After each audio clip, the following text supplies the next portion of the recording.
Awesome. So we are doing a review for a little movie called Teenage Sex and Death at Camp Miasmi?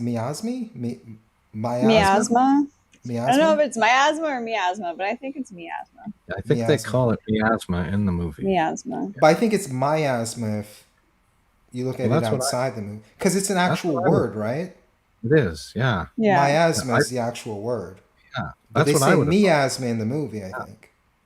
yeah, that's what I heard in the movie, but I always heard it as miasma. The first time I heard it was in the Heat of the Night.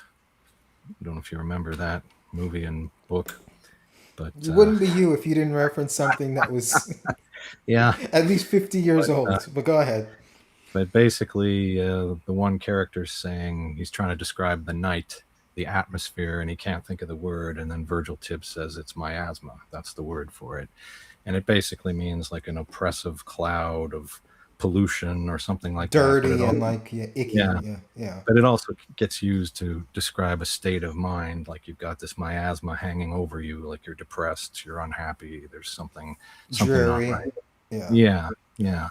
Yeah, I've So heard that's it. my I've never heard it as miasma, as miasma. But either way, yeah. it's the movie that we're doing, and it's an odd word to put in the title of your movie too. It's a very odd title for a movie because teenage sex and death. That's like eye catching, Mm-hmm. but at Mm-hmm. Camp Miasma is like now it's like how many people have heard of that word? You know, Yeah, yeah. it's a weird title. Well, I think that that's probably why they picked that word is because they figured it's just a name and most people won't know what it means, but they feel it has meaning for them, so they put it in there. But I agree, like there's other slasher spoofs, I think, with names like Camp Blood and stuff like that, which make more sense. That sounds more like a real slasher film than Camp Miasma. That doesn't sound like a slasher film to me. Yeah, you usually want your title to be short and Well, easy it's for not people to spell. just a slasher film, and I think that they're trying to say that from the get go with the title. Miasma is it's got a literal definition. I pulled it up. A Yeah. heavy, unpleasant vapor or bad smell, historically thought to rise from rotting organic matter and cause disease. But it also has a even bigger figurative definition, which is negativity, oppressive, demoralizing influence. It's one of the things is abstract cloud, an intangible surrounding influence, such as a miasma of confusion or suspicion. And if there's anything this movie is, it's abstract. So Yeah. You see, this is what we I get, see it. Angus. We Yeah. get a That's what you're gonna woman, a get. younger woman on our podcast, and she has to go in. She has to go left when we go right. See, we're going off of memory of what we think this word is, and she's like, well, "I'm just gonna Google it. I'm Yeah. gonna tell you exactly what it Yeah. means." Yeah. You're taking the Yeah. fun out of it. Yeah. We know we can get the Well, technical meaning, but we got the gist of it based on our memories. that's Based modern. on your old memory of what you think a word means. Yeah, Yeah. let's lead with that. Yeah.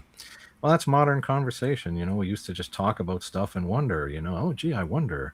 And now everybody pulls out their phones and looks it up. So that's the end of the conversation. You can't just. Yeah, so now we can prove you're wrong. That's But right. we were both right, weren't Yeah. we? Like based on what you read, we were both right. Yeah, I think so. I think we were in the ballpark But there. but But moving on to Close. her Close. greater Yeah. point, to her greater point she yes. was trying to It is make. Yes. abstract. Is Camp Miasma actually a slasher film? Did Yeah. the movie actually satisfy us as slasher fans? Is Seán, it you're coming in really blurry. Oh fuck me. Well, that's probably just video. Is Yeah, I it think video? What does it look like on YouTube? it looks okay on YouTube. Okay, It's thank Okay. God. just us. We All have right. to suffer through it. It's just Okay. us. Okay. Okay. I could just see blurry hand movements. Yeah.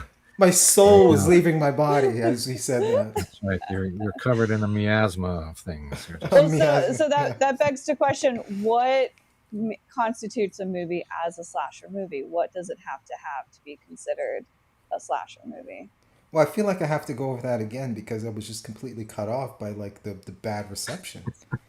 We have to have a smooth yeah. intro to the show, Okay. don't we? Yeah. we're covered in a cloud of miasma right now. We Yeah, need to get literally. out of it. Yes. That's right. Yes. Take two. Is Okay. Camp Miasma actually a slasher movie? Did the movie actually satisfy us as slasher fans? Is it celebrating the genre or deconstructing it? Can you appreciate what a filmmaker is attempting while still thinking the execution doesn't quite work? Who was this movie actually made for? These are questions that, at least for me, were running through my head as I was watching the movie. And it's hopefully questions that we can answer as we go through this analysis Mhm. and review. So we're going to Yeah. start this off with Angus. Question for you. Why do we become obsessed with movies? Now, there are a lot of directions we can go with this. For me, there are two things that particularly stand out. When I think of communal experiences, like good bad movies, how people can connect with that and go to screenings of movies they've already seen before for that group experience, and also a franchise like Star Wars, where I'm hearing a lot of feedback. Is anyone else hearing that? Like a lot of screeching or something? I'm the only No, one hearing that? I think Oh, so. okay. All right, but I also think of like Star Wars, where I remember reading this book once about this pastor that went to a new neighborhood or a new town or whatever. I don't remember the specifics, but he moved. And he was having a hard time getting people to come to his church. So he started holding community events. And then from those community events, then he started introducing the religious aspect. And then his church became booming. And for me, it felt very cultish. But in the context of the book, this was a celebration of religion. I'm like, this isn't a celebration of religion. It's a celebration of community, you know? And that's why I always thought the religion always had like a social component to it. And I think Star Wars has that, where it's like people like they adapt Star Wars as a religion. It's like, you know, it's kind of like Trekkies as well, where it's like they learn all this stuff to be part of this community. And who knows how much they actually love the movies or rewatch the movies, but they're just part of this community now. And I think that's part of why we love movies. You can become part of a community, whether it's the good, bad movies or a genre or a franchise. That's one aspect. And I think another aspect that make us love movies and become obsessed with it is you can get obsessed with a certain period of time where it's like this period of time was great in my life, and movies that came out within this 4 or 5 year span are going to be the movies I end up watching and rewatching for the rest of my life, you know? So I think those are a couple of reasons that come to mind right away. Angus, how would you interpret that? Not my interpretation, but yours specifically. Yeah, well, I think there's a lot of things that go into this. I think movies. One reason we love movies is they allow us to experience things and feel things without actually having to do those things. So, in other words, like horror films allow you to be afraid and to feel a sense of danger, but you know you're not actually in danger. You're sitting at home in your comfortable chair, or you're in a nice movie theater. So it gives you a feeling in a kind of a safe environment where you don't really have to worry, but you kind of get the same feelings from it. And I think that's one reason why some movies we really love them, we feel them. But I think probably even more to the point is that real life is kind of, we'd like it to be controllable. We'd like it to have a clear beginning and an ending. But the only real beginning and end to life is birth and death, right? That's really all we can guarantee ourselves. And so movies give us a chance. They kind of organize life and they present things in a nice, neat fashion. There's story arcs, there's a clear ending, and it's often a happy ending, the classic fairy tale, and they lived happily ever after. That's the way we're kind of left with a lot of movies, and that gives us a good feeling. But in reality, that's not what happens. Life goes on, and I think we do have a tendency to try to create happy endings for ourselves and for other people. We think, oh, this person, this friend of mine, he really wants this. Well, I'll get him this, and that'll create a happy ending. But it doesn't, because life keeps going and he winds up getting cancer and he dies. And so he doesn't really have a happy ending after all. But in the movies, you can kind of have that nice, neatly organized life and have that ending. And I think that you do watching the movie, it's like going through an experience. And so when you find a movie that really speaks to you, you can go back to it and you can kind of relive that experience, and you can have that story arc, and you feel it, and you come to the ending that you really like and you really wish you could have in real life, and it leaves you with a good feeling. So you can always go back and re-experience that over and over again, and I think that's a big part of it. That's how we get obsessed. Letty? Is the question, why do we become obsessed with movies or horror movies? I would say movies in general, but you can go specific with horror movies. You can take it in any Well, I was direction you just want. wondering because Angus took it specific with horror movies, so I Yeah, it was wanted to just be sure movies in what the general. question That's was. why I mentioned Star Yeah. Wars as well. Okay. Yeah, I mean, kind of touching up on what Angus just Not said, to I cut think. you off, but I love the fact that your face is covered in blood and no one's referenced it at all yet. We're just like, oh, No, la di it's not da, a thing. like a Yeah, normal yeah, thing. yeah. It's fake blood. It's makeup. You have to asterisk that. Um, yes, it took some time. It was actually harder to do than I thought to get it like the right look for it. And then my sink was a mess. It's all clean now, but yeah, it took some time. It was fun. But yeah, I think one of the reasons why we become so obsessed with movies specifically is that it is a escape from reality, and a lot of our like pastimes is to do exactly that, to escape from reality. But I think why movies become so easily more obsessed over than something like books or like a crafting hobby or something is because it's visual.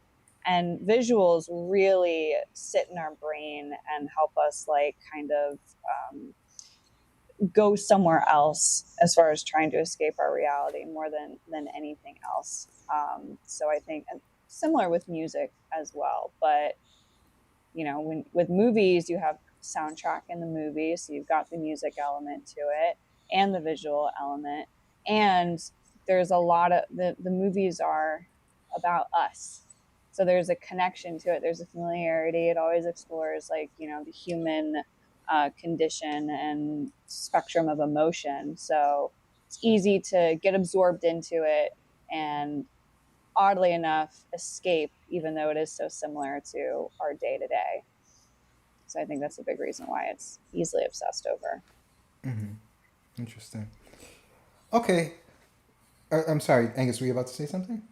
Well, I was just going to say, you made me remember, I once heard a psychiatrist talking about why do we go back over certain memories and we keep replaying these memories over and over. And the answer is that we're trying to fix something by going back and reliving it in our brain. We're hoping we can somehow fix a mistake we made just by going over and over and over it. And in a way, that's kind of what the movie allows us to do, is we can go back and watch that movie over and over again. And it has maybe, and maybe not necessarily, but it might have an ending that we feel is happy, or that it kind of fixes the problem that we wished we could have fixed in our life. And you can watch that movie as many times as you want and get that same experience again. So maybe there's some connection there too. Okay. Moving on, unless there's any punctuations anyone else wants to put on this. Why are sex and horror so closely connected? Now, I, for one, do have experience in this genre. Did a movie here, The Fappening, which was based on the leak that happened. God, it's been at least a decade now, where celebrities had a bunch of their photos and iPhones and cloud got leaked online, and you saw a bunch of famous people. Jennifer, one of the Jennifers, or several of the Jennifers, had a bunch of nude photos and sexual pictures. Jennifer Lawrence, famously, because I remember when she won an Oscar and she mentioned, hey, I didn't have to do any nudity for it. And I think it was just a couple years later that her leaks came out where she had like, jizz all over her face and like a bunch of sexual stuff and masturbating inside the Mystique costume, just like her and a lot of other celebrities got really exposed. And of course, I decided to make a movie about it. And there's a bunch of scream queens on the level of movies that I make. Obviously, not like Neve Campbell or Jamie Lee Curtis, but girls who've done movies that are zero budget. You check the IMDb, they've done 50 movies, but the collective budget of those 50 movies is probably less than $1 million or even $100,000. So, but it was a fun experience, and I do find parallels with what I did in this movie, and also the combination of the sex and death. And I find the connection to be, I think there's the excitement of sex. I think it wanes as you get older, and especially if you have a partner that you do it a lot with, and the excitement is gone.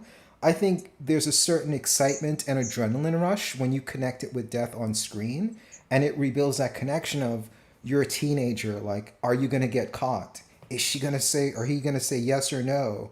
Or you cheat on someone. And it's like you cheating, not because that person doesn't treat you right, but because you want that thrill of, like, the excitement of, am I gonna get caught, or this is wrong? It's taboo. I think those certain things add a certain excitement and elevated emotions to it. And I think on screen, that's what connecting sex and death does. Is it adds that elevated danger to the excitement and the rush of sex that may not always be there. But that could be just me. Angus, what do you think?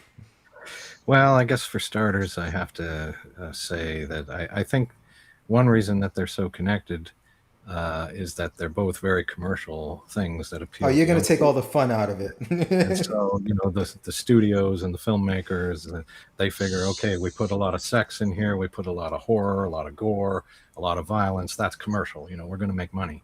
So I think that's one reason why these things go together. But I think if we want to be more philosophical Artistic about and philosophically, yes. This is it, This isn't yeah, about like finance. This is about analytics. Okay. yeah. So I think, again, it's kind of like these are at opposite ends of life. Sex is how life is created. And death, of course, is the end of life. And most horror deals with death, and certainly slasher films deal with death. So I think, in a way, they're kind of like the polar opposites. It's like they're the flip sides of the coin. You get scenes where you combine these things. There's people having sex, and then, oh no, death comes in. It's kind of like a little model for life. It's like it's both sides of what happens to us. But also, I think that there's similar reactions that happen in your body when you are afraid as to when you're sexually aroused. Your body kind of does the same things. Your heart rate increases. You may get a shot of adrenaline in your system. You get excited.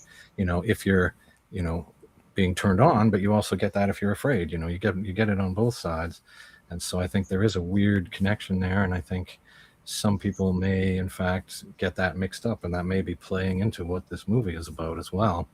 But I actually know a woman who once said, sexy, creepy, what's the difference? And I thought that was kind of funny, but I guess it's also kind of the point, is that creepy or horror images can be kind of sexy, right? There can be a sexy side to that. Is that what your girlfriend said when you snuck up on her? Ah, no, don't. You're creepy, but you're still sexy. No, no, No. no, no. Sadly, no. It was Okay. someone else, Okay. but yeah, and I think, as human beings, we both find both of these things fascinating somehow. The sex and the danger. The death. We're kind of fascinated with both of these things. So I don't know. They just naturally seem to go together. Yeah. And let's just say that someone else was never found again. Letty? Well, I like to point out that I am embodying both sex and horror. Obviously, we talked about the horror part, which is the fake blood on my face. But my shirt, you can read backwards, it says, I can't help that I want to be titty smothered. This is also a queer movie. But so, yeah, I think one of the reasons that it's so closely connected, not just in horror, but just in general, is it kind of touched on both of the things that you guys said. Like, they're both kind of taboo. We have made killing people as a taboo thing. We shouldn't do that. But we've also made a lot of restrictions around sex as well. It's that similar. feeling of like shame and you're not allowed to do this, the authority of it. But also kind of what Angus said, like it does elicit similar emotions in the body and in the brain. They're both very visceral of the emotions that you get from them, and it's very primal. It's like it dates back to like our primal instincts. When we started out as humans, we listened to those instincts and those emotions that tell us, okay, we need to eat. How do we eat? We kill. We need to protect our territory. How do we protect our territory? We kill. We need to procreate. How do we procreate? We have sex. And it's just very, goes back to like the basics of humanity and like the core of the human experience. So why not? Like don't change something that's not broken. Like we know that everybody experiences these feelings, so we're going to go after those like market wise and capitalize on that because it works. Yeah. I think we also want a level. You mentioned the word shame. I think we also want a level of shame in the sex. I don't think when anyone role plays, it's 100% consensual. Like when you role play with your partner, it's like, oh, we shouldn't be doing this. Like here, like yeah, it's just always a certain level of like, like maybe not. Whether it's public sex or it's like role playing, is like the teacher and the student or whatever it is. Like we want a certain level of restrictions because I think when we get as adults, it's like we really can do anything, and when you can do anything, it's almost like there's a certain level of like boredom to it, and a lack of any kind of excitement when you literally just do anything and you're done. It's like, oh well, that wasn't very satisfying as I thought it would be.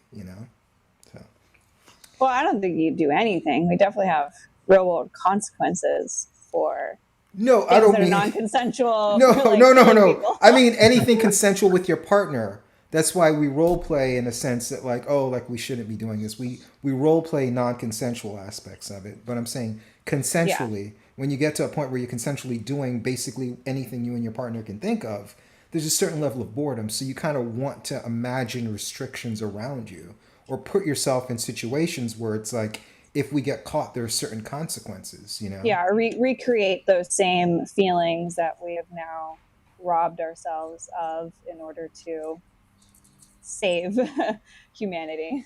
Yeah, yeah. So, okay, moving on. Why do we demand final girls stay pure, young, and traumatized?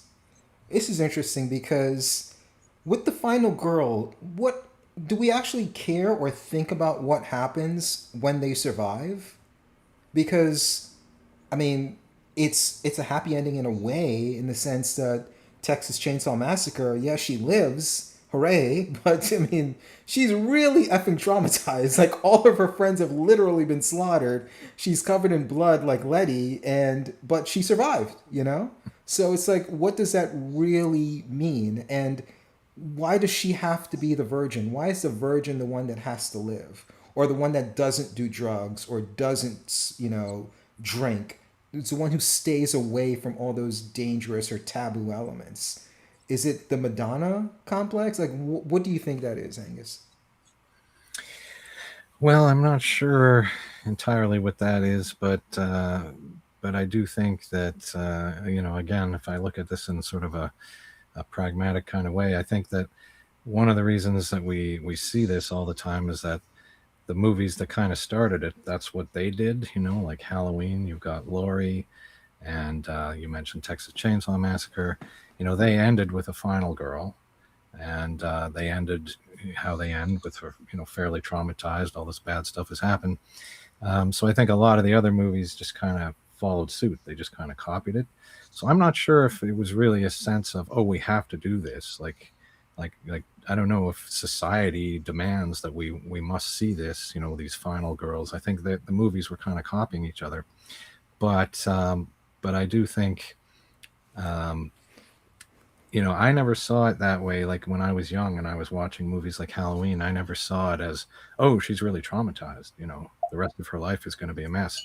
I was just like, oh, thank God she got away. This is a happy ending, and I didn't really think about it any more than that.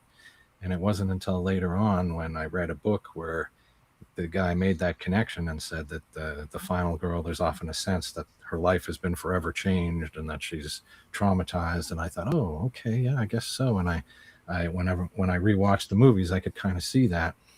But in a way, it's like you get So to you the needed happy. someone to tell you that someone who watched everyone they love die in front of them and chopped up would be traumatized from that. And ran for their own life as well.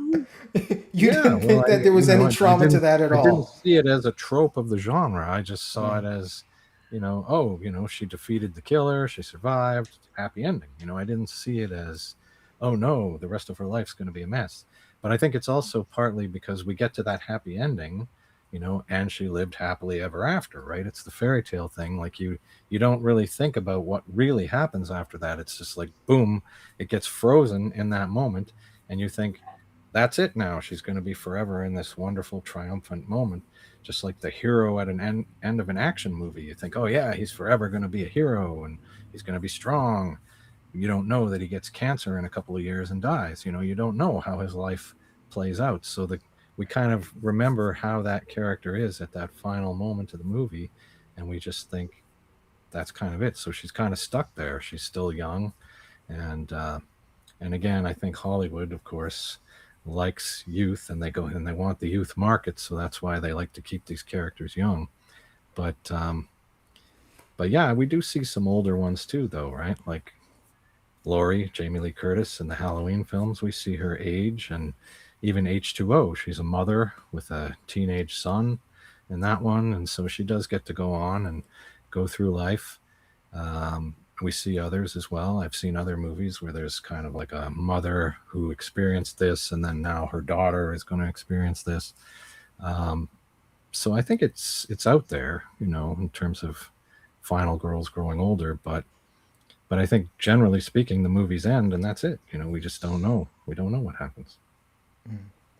Uh, Letty, I want you to give your own thoughts as well, but additionally, to add on to that, do you think that if you watched a movie and there were two generally main female characters, obviously there's a lot of characters in these slasher movies, but two characters that we followed a lot, one slept around, did a bunch of drugs, the other one said no to all of that stuff. If the one that said no to it and stayed pure to of the sex, drugs, alcohol, and everything, if she died, and the one that slept around with every guy, did all the drugs and all the alcohol, lived, what would you think of that? Would that be satisfying to you? Would you care? Would that be like, how would you react to that? Um, I feel like the overall message would still be the same. And I feel like the message with that probably would be driven home even further because it pokes at what that conveys, which is that no matter what a woman does, whether she stays pure or she goes out and she's like sexually active, you're damned if you do, you're damned if you don't. Like even especially nowadays, if you stay a virgin until you're like 25, like I think the character in the movie, she was 24. You're a prude. You're a religious whack job probably, and how dare you? Like you're weird. But on the same token, if you go the opposite route and you lose your virginity at something like 14 and you sleep around until you get married or never marry, well, also how dare you? You slut, like it. And I think something like that, like it does kind of comment on that, how women and their sexuality, like it's on everybody's mind and it feels like everybody wants to control it in some way in order to like convey what we should think about women. Okay. Did you add anything else to add on to that topic, or?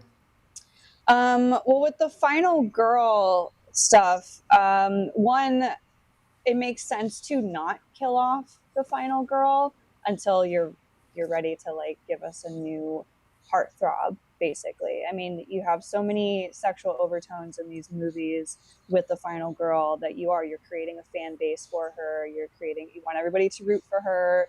You want all the guys to be like in love with her. So if you're going to create a franchise, yeah, you want her to survive to continue in the movie, and hopefully everyone will watch the next movie and see their favorite character and see if they, you know, can outrun the killer once again.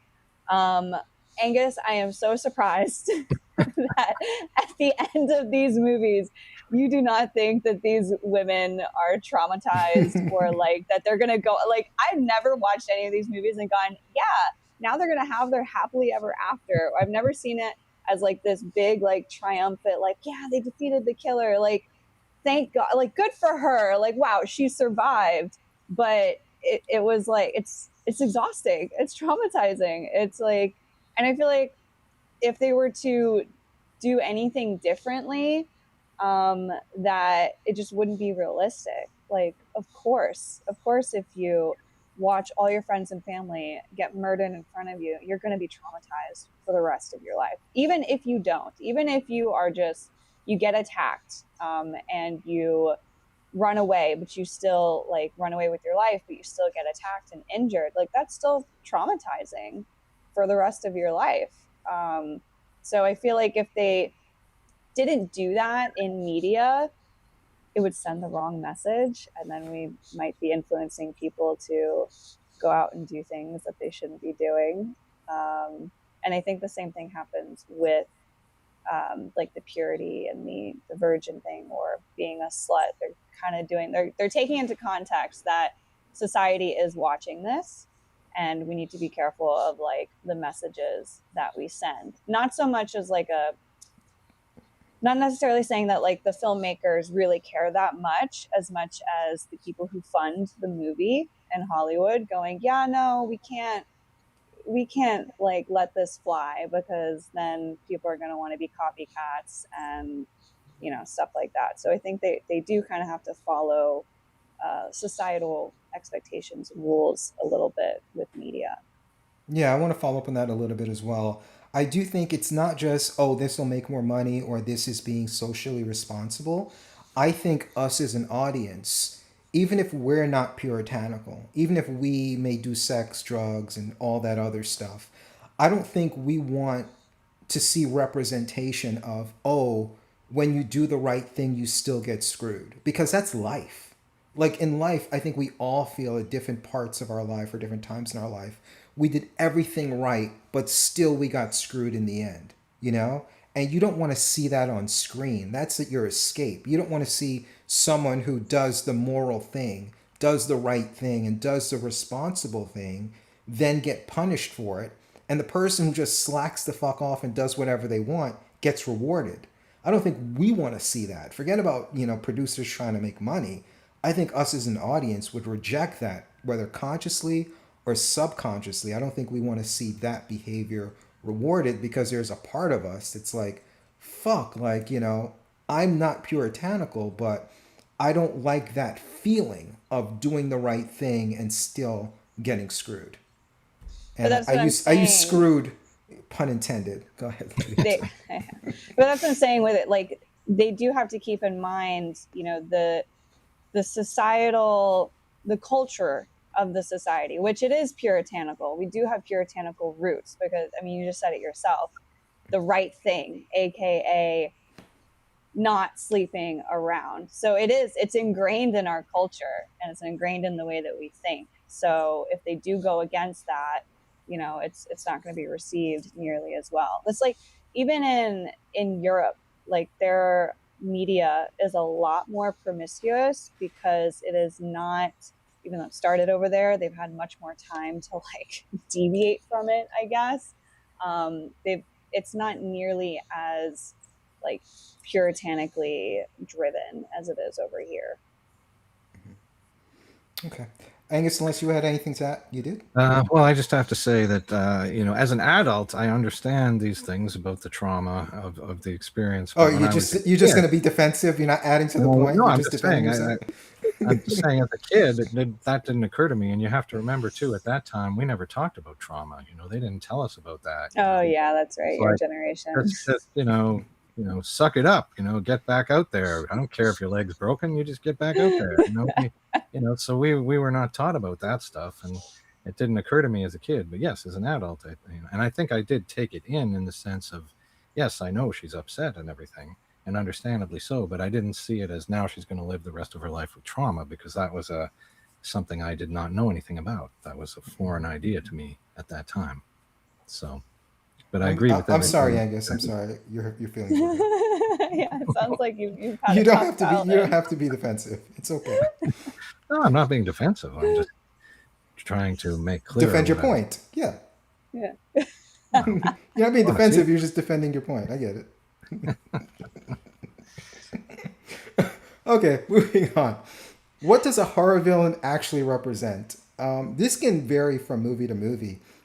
I think in Halloween, they literally said Michael Myers represents pure evil. And there was backlash when I think it was Rob Zombie's remake added backstory and reasoning as to why he did and does what he does, and people love the original in the fact that he had no rhyme or reason to what he did. He was just the embodiment of evil. And you have a lot of other horror movies where it's just about revenge. It's I was wronged. At some point, this is the killer's backstory, and they're just out for revenge. So it can vary from movie to movie. It can vary from literal interpretations to metaphorical interpretations. But Letty, what do you think? What does a horror villain actually represent in your mind? Before I answer this question, Angus, are there any comments on live from what we've already talked about? Not that kind I of can. want to see as we go along before we go to the next topic. Yeah, I don't see anything on. No, I don't see anything here. Okay. Okay. So yeah, I think it represents one. It depends on the movie, as you said. Like some of them are going out for revenge. Some of them plainly state they represent evil, but I think like they represent a part of ourselves, or something that we're fighting against. Sometimes that's literally just fear, like with Freddy Krueger, Nightmare on Elm Street. I feel like he vastly represented, just fear and nightmares and like the things that you can't control on the other side, which is your dreams.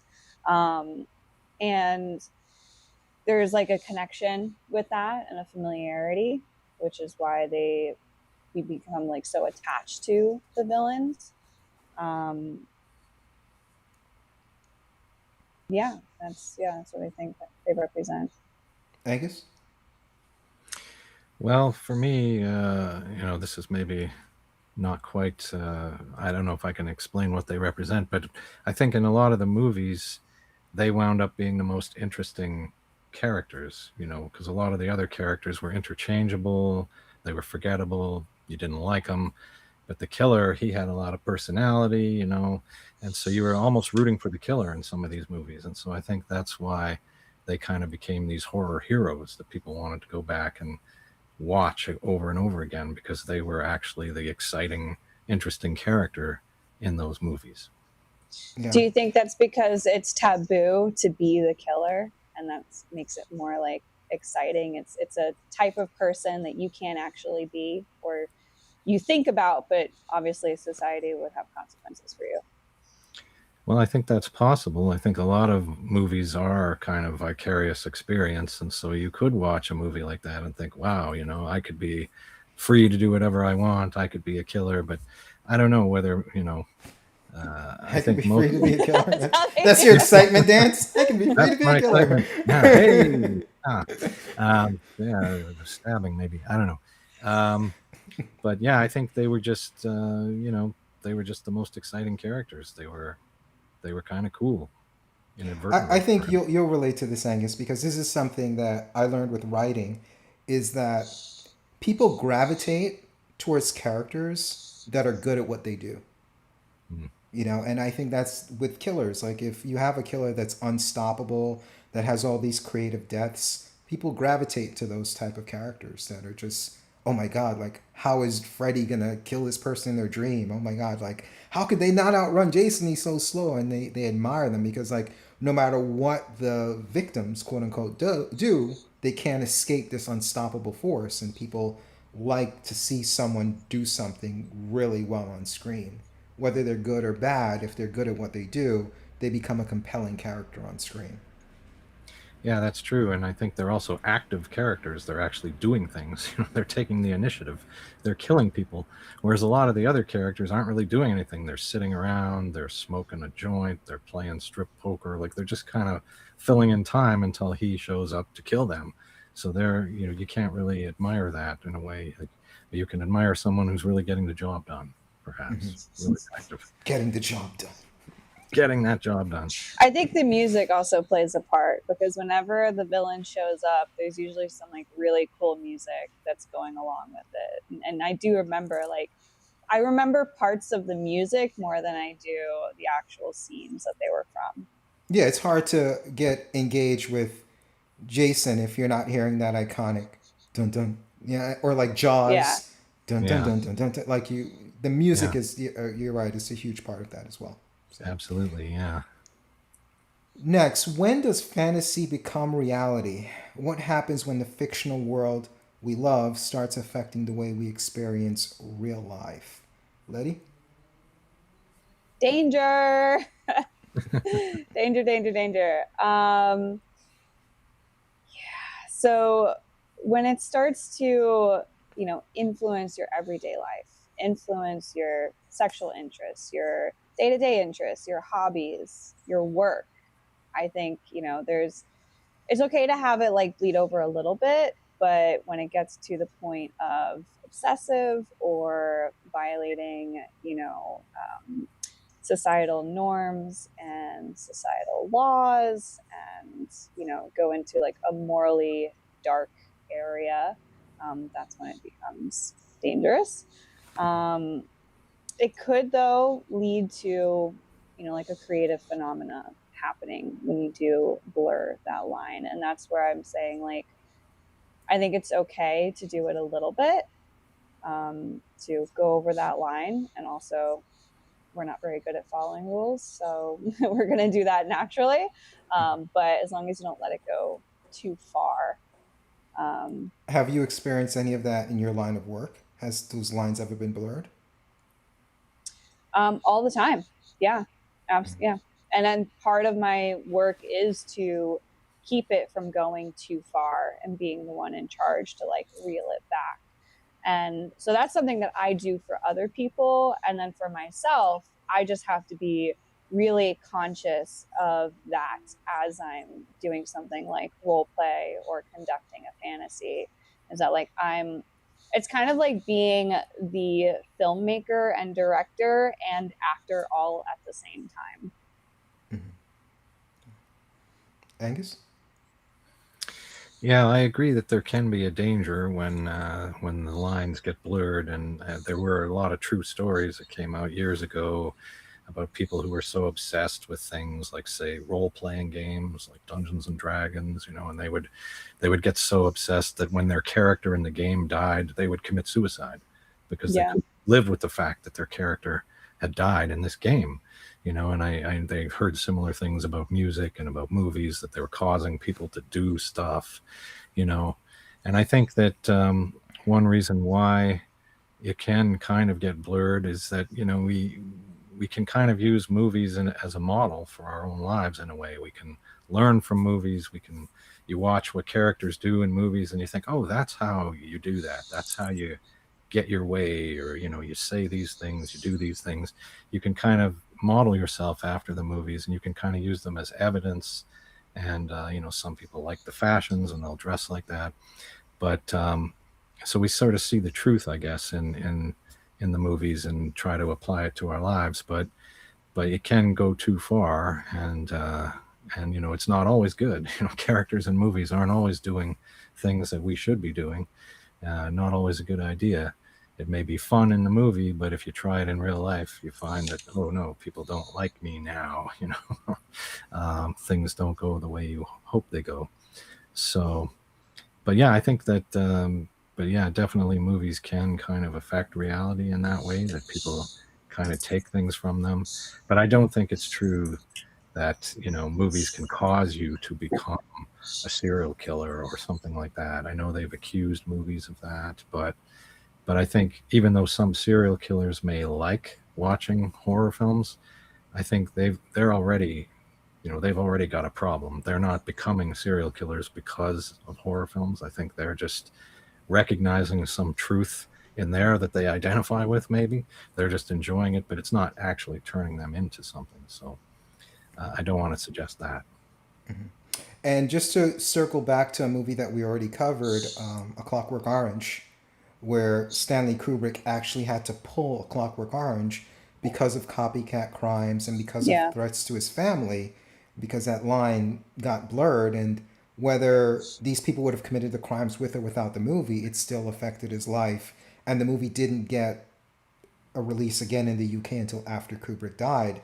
And even Anthony Burgess, who wrote it, supposedly he defended the movie and his book, but towards the end of his life, he kind of regretted it and changed his mind about the relation between his fantasy world and did it actually affect real crimes. And he kind of leaned towards the fact that it did towards the end of his life, whereas most of his life he was like, no, they're two separate lanes and people are going to do what they're going to do no matter what you do, as far as an artist or in the creative field. So Yeah, uh, I would agree with that. That it's like, you can only shelter people from so much. If it wasn't media influencing, or not influencing, but triggering people to bring this part of themselves out, then, maybe at some point they see some violence in the street as it happens. And that brings it out like, oh, you know what? I like that. I want to do exactly what that person just did. But there's no way to stop that or control that. It's like they are who they are, and what triggers them is going to trigger them. all right, moving on to our final discussion topic here is, can a slasher movie have a happy ending? Now, Angus, you obviously you have some strong feelings about trauma and this sort of thing. So this is your chance to defend your take again. But are we do we even want that? Do we want to watch a movie where we're seeing people die? We're seeing the killer go around massacring people. We're seeing consequences to a lot of these actions, whether it's what the characters being killed, their actions leading to their death, or the killer's out for revenge and his revenge leading to death and his revenge right or wrong. But we're seeing actions and consequences throughout the whole movie. And a true happy ending is they all live happily ever after. But happily ever after requires no consequences. Because if there are consequences, there's going to be long term ramifications. There's going to be trauma. There's going to be lives being ruined. It's a literal bloodbath and a figurative bloodbath that goes on. And a true happy ending says none of that happens, and then everyone, all the characters you love actually lived in the end, and they only got wounded. They never actually died. But when you see movies like that, I think the Scream movies did that a lot, where it's like fake out deaths. And at the end of the Yeah. movie, every character you liked in the movie, technically they didn't die. They were just wounded. And people get pissed off with that. So can a movie actually have a horror movie happy A ending? And slasher would we, movie. yeah, slasher movie, have a happy ending? And would we accept that, Angus? Well, I mean, I think happy ending is relative, and I think that yes, I think it can have a happy ending in the sense that the hero or the heroine, the final girl, she survives, she defeats the killer, and so good triumphs over evil. So there is a happy element to that, but of course, it's not entirely happy because, as you say, her friends are dead, and now maybe she's going to be feeling traumatized for the rest of her life. So yeah, it's not happy in that sense, but it is happy. I mean, some slasher films, they're rare, but there are some where nobody survives. The final girl dies in the end, and those are really grim. I always find that kind of hard to take. It's like you went through this whole thing and then you kill the last survivor. I don't know. Like it feels a little wrong to me when that happens, if it's too grim. But having that sort of positive uplift of the one character who we maybe really care about makes it through and triumphs, I think that is a happy ending of sorts, although we acknowledge that it is not entirely happy. Letty? Yeah. I what exactly do you consider a happy ending? Because it is relative. I already knew, like, Angus was like, yes, the happy ending for him is that the girl survives, or whoever. There's one survivor, and you know, maybe they actually defeat the killer or get away from the killer. But what do you consider a happy ending? Because I feel like that's important to the question. What I consider a happy ending is no one you cared about suffered any long term consequences to what you saw. And to me, that's not Okay. satisfying. Like, I think actions should have consequences, whether that be trauma or lives ended or whatever the case may be. I feel it's a wasted experience if what we see the characters are at the beginning of the movie, if they're in that same place at the end of the movie, why did I watch it? Why did I go through a journey just to see people stay in the same spot, you know? Like, I Yeah. want to see an So experience. so in the context of Miasma, you think that it was a happy ending? It depends on how you interpret it because the ending, the third act, can go a few different ways, but the way I Yeah. interpreted the Is ending, that it was a happy ending? yes, yes. The way I Yeah. interpreted the movie, Yeah. yes. Okay. Yeah, it is. It's kind of ambiguous in that way, and I think that's what I like about it. So I can't I can't say that it's a happy ending in how you define it, but I do think that, like, this movie does have a happy ending in the way that Angus defines it, if that makes sense. Um, I don't I don't know. Like, I feel like yeah, like slasher films, they, yeah, I kind of agree with Angus on that. Like, they do need to have some sort of happiness at the end of it, whether it's, you know, that they kill the killer, or, you know, they get one step closer to finding out who it is, or, you know, one person survives. I think you need that kind of glimmer of hope after so much, seeing so much devastation and evil on screen. I mean, that's like a big thing, right? It's like good versus evil in a lot of these movies. And without that, it's kind of defeating and like depressing if everybody dies and evil triumphs. And it's, yeah. So I think it does need to have kind of a happy ending in that Yeah. way. Yeah, and obviously we're talking specifically about slasher. I thanks for Yeah, correcting me in slashers. early on. But yeah, I do think horror movies can have happy endings. You know, you can get over trauma. You can start off traumatized and get over it. But I think specifically slasher movies, I think slasher movies is starting off in a good place, and then bad things happen, and then there are consequences for it. But I think there are horror movies where you start off in a bad place, like Don't Look Back. I think is that the one I'm thinking of, Angus, or Don't Look Back Now or something with But don't look now with Donald Don't Don't Look look. Sutherland. Now, Donald Sutherland. Yeah, that one. Where it's like it starts off with trauma and there's I mean, it does kind of end in a dark way, but without that twist ending at the end, like it's about getting over trauma for most of the movie, you know, and there are movies like that. So, but I'm sorry, was somebody about to say something or okay, all right. So Well, I was going to say something, but I but you just asked if someone was going to say something, and you said no. no, Then you said I was no, I about to say didn't say something. no. Oh, okay. I didn't say anything, but I'm trying to recollect what I was going to say because you kind of pushed it out of my head with the I'm sorry. don't look now. But you know there are. It's worth noting that there are slasher films in which not everyone dies. You know, the concept of the final girl is something that was created by a film theorist in the '90s. But there are films like, for instance, The Burning, a classic '80s slasher film. A lot of people survive that. There's a lot of characters, and you know a certain number of them die, but a lot of the characters are still alive at the end. So that's not, you know, not all movies come down to just one survivor. But I think what I was going to say is that in a way it's like a model for life again, because if you think about life, it would be great if all of our friends survived and lived with us until the bitter end, but people die, you know, they die unexpectedly, and there's tragedies and accidents, and people get cancer, and you know, I think it's, in a way, it's life that you lose people you care about on this journey, and you have to keep going. You know, you have to be a survivor, and you can be traumatized by it, you can be depressed and sad and not want to do anything for months, but ultimately you have to find a way to move on. And so in a way the slasher film is a bit of a model for that.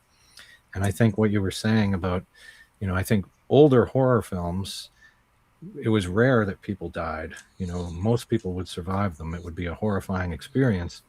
But in a way, slasher films really brought this idea to the forefront that everybody dies and we're just bumping them off one after the other. It was a more modern and more violent take on it. So, Yeah, the modern 80s slasher movies. Yeah. And I think that the modern 46-year-old genre. Yeah. But, I think one reason why we see that, the characters that do bad things get killed, that was probably a way to make it seem okay when they started to kill characters off. It's like, well, that guy's a bad guy anyway. He's a total jerk. He did this, he did that, whatever it is. And so you can kind of think it's like in Westerns where you got to pull the gun first, right? If you're the hero, you can't just shoot somebody. He has to pull the gun first, then you shoot him. So these characters do something bad and then they get killed and we think, well, okay, I guess he was kind of a bad guy. So we're kind of okay with that. But the character that we really care about, we don't want to see that character die. Mm-hmm. Okay. Yeah. All right. Are we ready to get into the heat of this review? Which one of you guys want to take the lead on this? Well, I can do it if you want. Yeah, I'll jump in, but you take the lead. I led the last one. So. Sure. Okay. All right. Well, I'm interested to see what Bloodyface thinks about this. Obviously, she liked the movie. Yes. And this might be a rare time where she gives a better rating than us. So it is entirely possible. Yeah, it is entirely possible. Yeah, she definitely skews on the negative side. Then again, she sometimes pulls a reversal after talking really positive. Uno reverse, yeah. 3 I guess we'll find out. Yeah, we'll find out. But, all right, Angus. So this movie starts. This movie starts with I guess we'd call it a prologue, where we seem to be on a film set, and I guess we're kind of in the POV of the killer, or perhaps the actor playing the killer, walking through the film set. And then I think after that, it kind of shows us, I guess, a clip of the film, or maybe what they're shooting. Well, the POV, I did take a note that it started out that same POV style as Backrooms did. Right. And I'm wondering if that's like becoming a trend again for horror movies this year. Yeah, that could be. But I found myself thinking, because I knew just a tiny bit about this. I knew it was about a director who was going to be working on a sequel to a slasher franchise. And I thought, okay, is this it? Is this the film set? And I expected we were going to see the film set more over the course of the film. But really, this is the only time we see it. So is this, I don't know, what do you think this film set was? Was this the making of this film? Was it the making of a previous film? I wasn't sure how to take that. You're recapping the movie. You're not asking questions. I did the question part. Yeah. You just recap the movie. If we want to jump in, we jump in. All right. You're not... Okay. All right. I won't ask questions. So what you're talking about is, which I took note of, it's a very, at the end of this POV of being on set for this scene, it's a very extremely unrealistically gory scene with an 80s like look and feel to it. Would you agree? Like again, abstract. It was just so exaggerating with the goriness of it. Yes.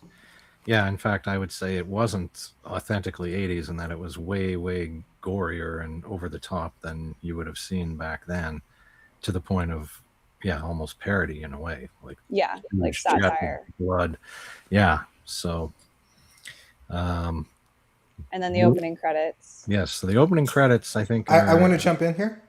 Okay. So I think this was one of the highlights of the film for me, is that opening credit montage, because I think they really created a world where you believe this franchise existed.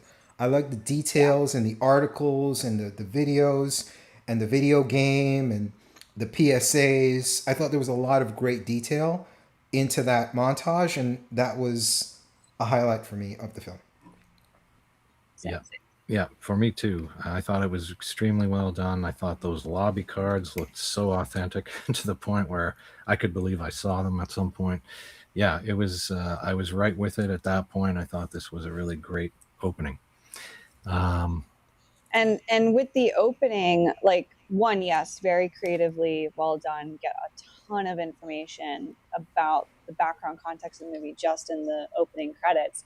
But it also already right out the gate is like putting into perspective of like what this movie is going to be about, which is the horror movie franchise and how it gets capitalized on and how it doesn't age well. So then they try to reboot it. And that's kind of like where we are today with a lot of like horror movies, is we're in that reboot stage. So it really like sets the, basically, this is what the movie is going to be about in the opening credit scene. Yeah.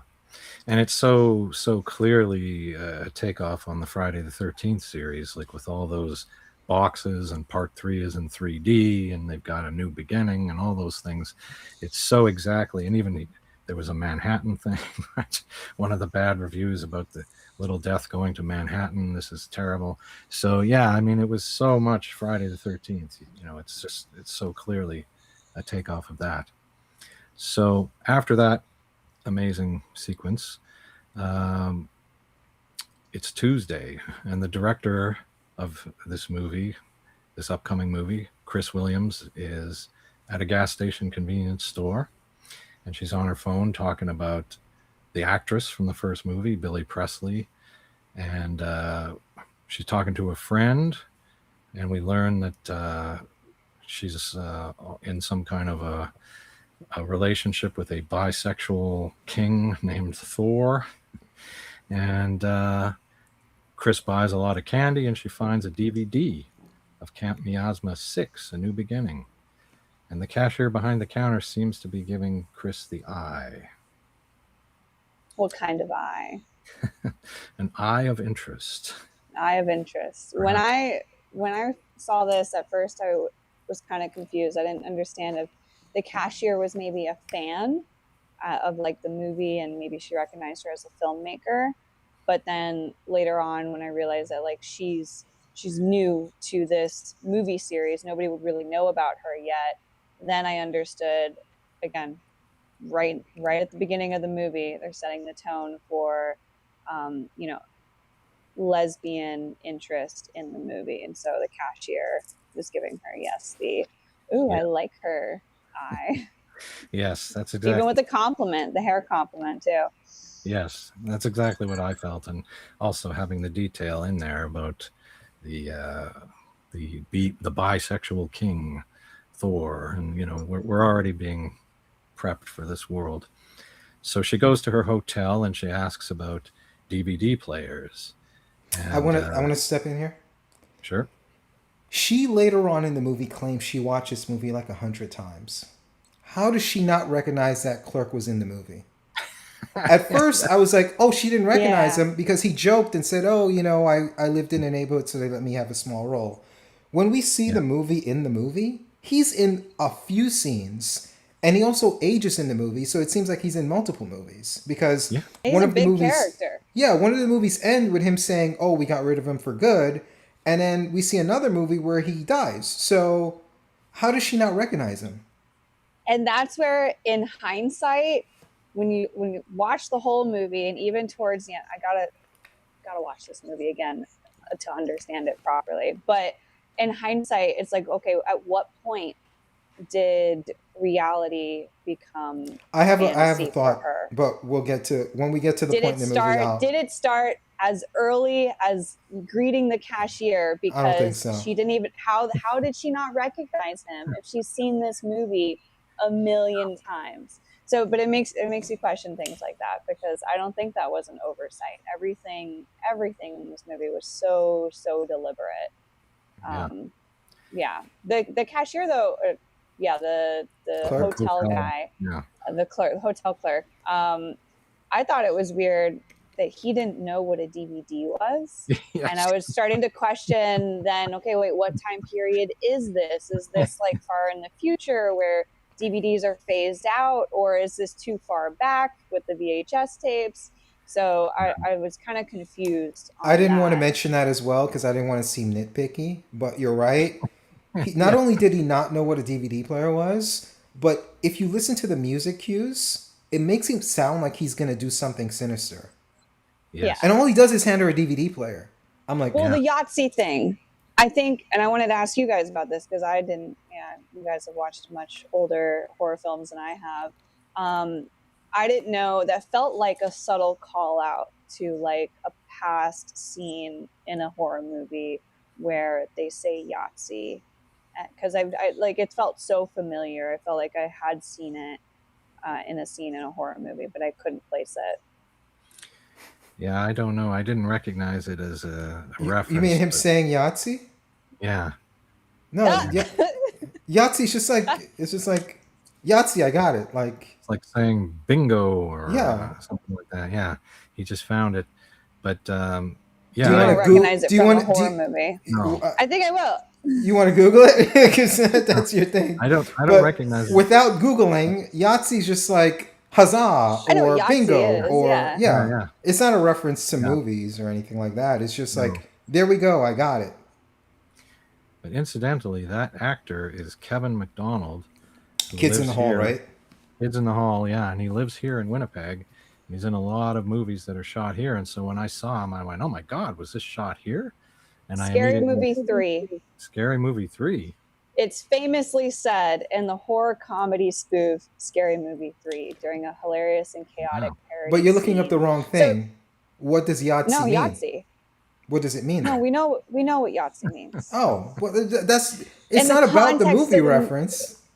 No, the context of the movie, that's what I'm saying. It felt like it was a movie reference to, because that's already what it sounds like this movie is going to be. It's a commentary on past horror films, especially from the 80s.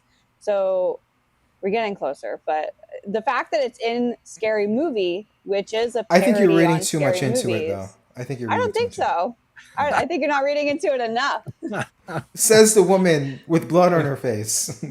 Yeah, because I understood the complexities of this movie and loved it. Yeah. Okay. Well, I wouldn't put it Continue. I Continue. wouldn't put it Angus. past this movie to be doing that because it is making a lot of references. So I Yeah. would put it past it. I think that we're is possible. overthinking it. But continue. But Angus. Kevin McDonald, yeah, I thought for a second maybe they shot the movie here because he was in it, but no, it's in BC. Obviously, there's mountains in the background. But yeah, I totally thought that too. Like, he's older than me. He totally knows what DVD players are. And to be honest, a lot of the places I go to stay have DVD players in the room. They're still there. So it's not unusual for a hotel to have DVD players. So I did think that was a little bit strange. But moving forward, she puts the DVD in the player and watches the movie, and it's a skinny dipping scene.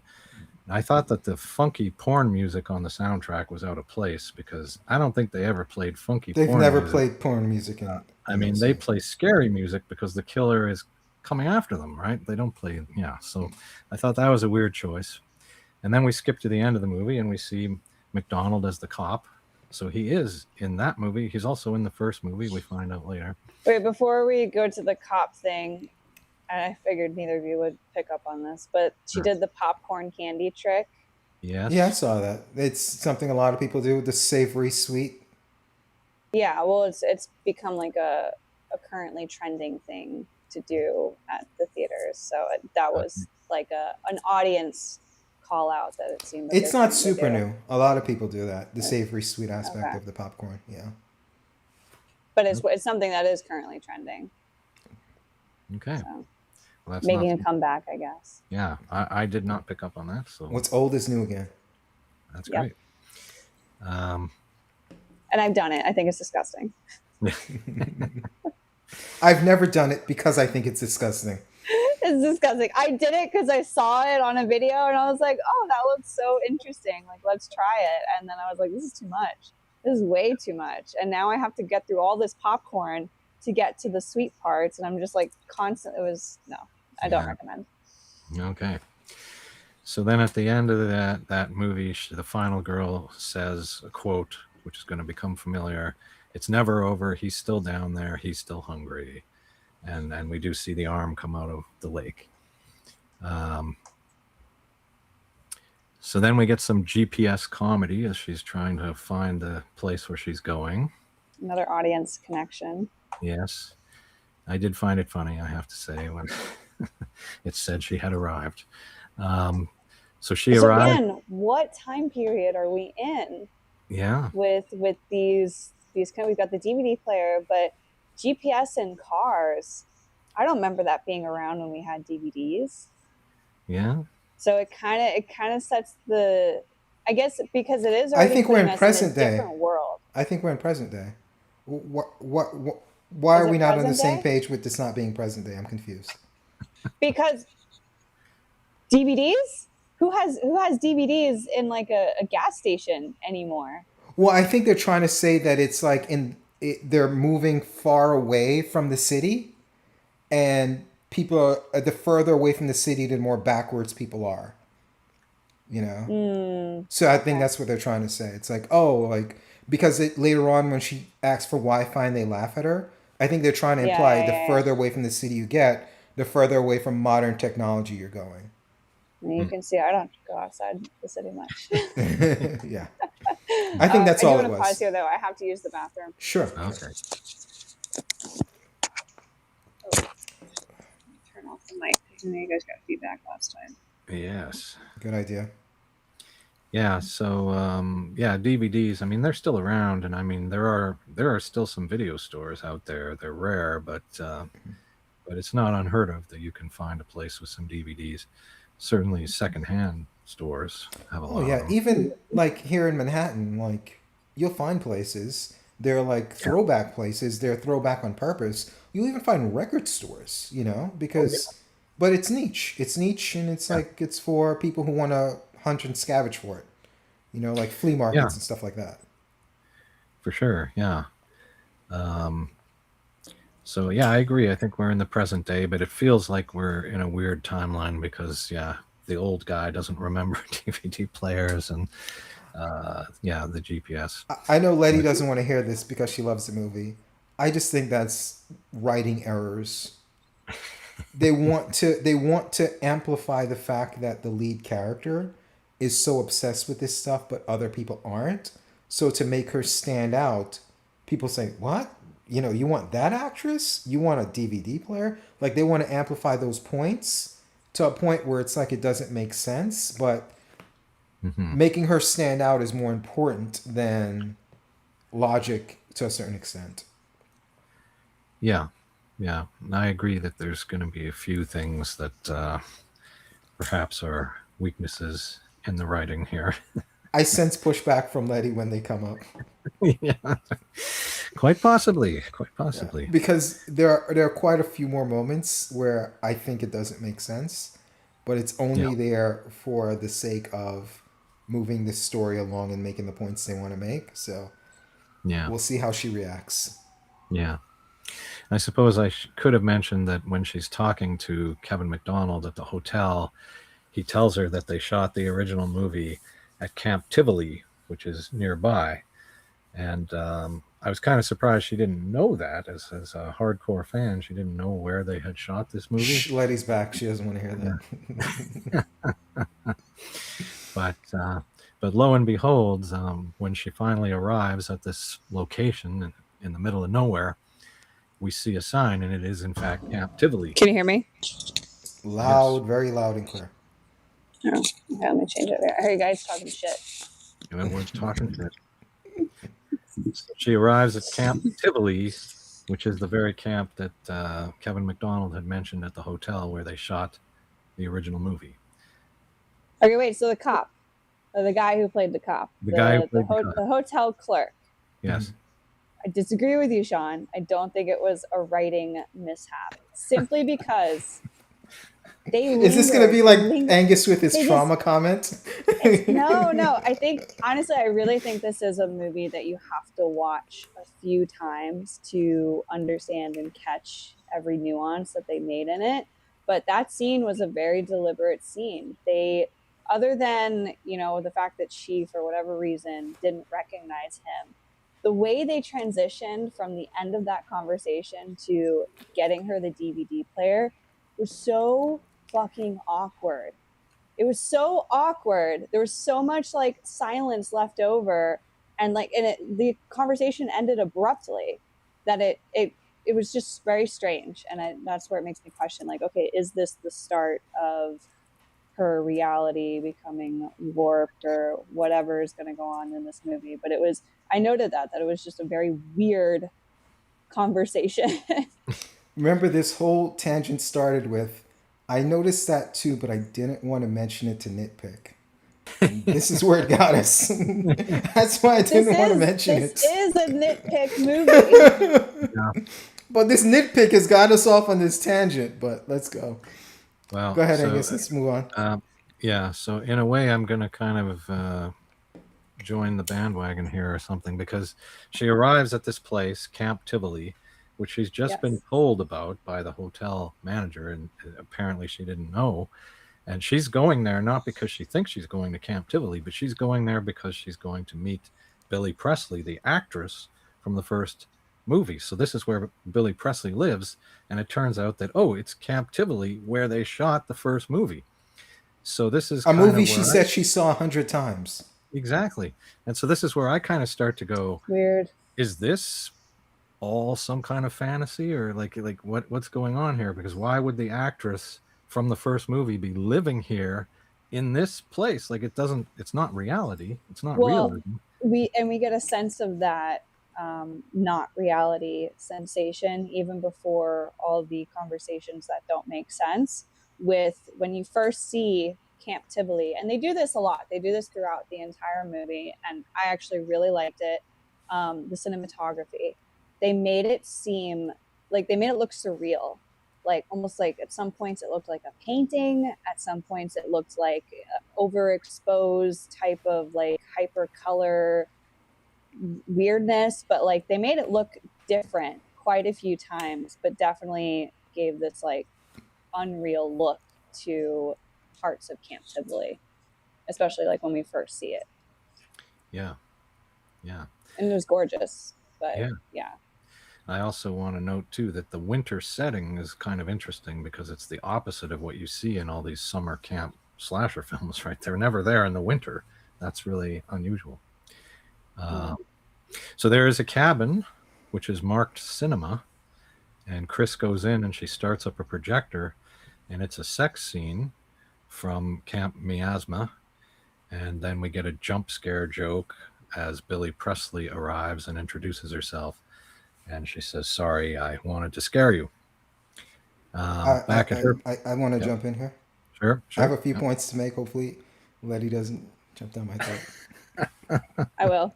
These are some critiques, so be prepared to hear some negatives. Okay. Oh, no surprise there. So, a couple things I did not like. First is the casting of Gillian Anderson. Gillian Anderson, of course, is famous for the X-Files, and that's about it. I didn't like this casting because they are very meta with the movie. I think a casting like Neve Campbell would have been perfect, especially since they're going meta. An actress who was popular for a franchise but then did nothing else much outside of that franchise, and her age wise, I think she would have been spot on casting. I think if not Neve Campbell, some kind of actual scream queen would have been good for the part. If not a scream queen, like an aging beauty, like a Pamela Anderson, I think would have been perfect for the part. But I think the casting of that part would have helped push the movie over the top for me. And I kind of relate it towards something like Obsession, where it's like you cast this particular part where you have to have this over the top performance, and you cast that right, it can push the movie to another level. And I think not only did I not like her casting, I didn't like her performance. I thought that she was playing it. They even referenced Sunset Boulevard, which Mm-hmm. why reference a better movie? Because I mean, come on. And they mentioned her being Norma Desmond. So Norma Desmond made sense in Sunset Boulevard because Norma Desmond was kind of like a mockery of silent movie actresses. Sunset Boulevard came out in 1950. Silent movies were about 20 to 35 years old at that point. If we go back 20 to 35 years, we're talking about the late 90s. So why have someone who technically was in the late 90s where their fame could have been peak, and they were around in the mid 80s doing movies act like someone from the mid 30s. It doesn't make sense. Like, why is she dressed like that? Why does she talk like that? Why does she have a film projector room? Again, those are all tropes from Sunset Boulevard in 1950. Why is it not like a VCR or like a VCR tape? That would make more sense with her age and like lining up with like what she would have done as a kid. Like none of that makes sense with her age. It's just clearly making a reference to another movie as opposed to working in the timeline and the age of the character. I All thought right, you also. ready? No, I'm not done. I'm not done. I'm not done. I'm gonna give you more ammunition. I have more to say. I'm Looking sorry. forward to it. Also, I think there's a movie that Angus and I both watched for a podcast we did many years ago. It's a documentary called Best Worst Movie, and it was based on Troll 2. And there was an actress in there who played the patriarch mother of the main family in that movie. And when they visited her, she was so creepy, and she was so off-putting that I thought a performance like that would have been perfect for this type of character. I don't know what Gillian Anderson was aiming for with her performance. She wasn't really that creepy. She wasn't really that desperate to become a star again. And the actress is called Margot Prey. And I thought her real life performance, because it was a documentary, was way better than anything that we saw in this movie. And yeah, I'll stop there. Okay, I'm gonna make it make sense. I'll Okay. first agree with you on. I do think it should not have been Gillian Anderson casted for this role. I think it should have been. If we're gonna go as far as they did on making this a commentary about past horror films and the final girl, that they should have chosen somebody that actually fits that better. I don't know if maybe they did look at that and they didn't find anybody who fit the queer part of the role, and maybe that made more, that was more important to them. But I do think a more recognizable actress from one of those slasher films would have been better. But as far as the timeline of things and why they used older stuff, why they made her look older, I didn't catch that, like what movie references they were referring to, because I don't know movies that are that old. But now that you've said it, it makes more sense, because it seems like the timeline of things is kind of all over the place, because they're not just commenting on 80s horror films. They're commenting on horror films in general, horror films over the years, and like the tropes and the stereotypes and the way that they're all done a specific way. They do get into like the queer stuff about that. But I think they're trying to make a commentary on the whole horror genre, as long as we've known the horror genre, not just 80s.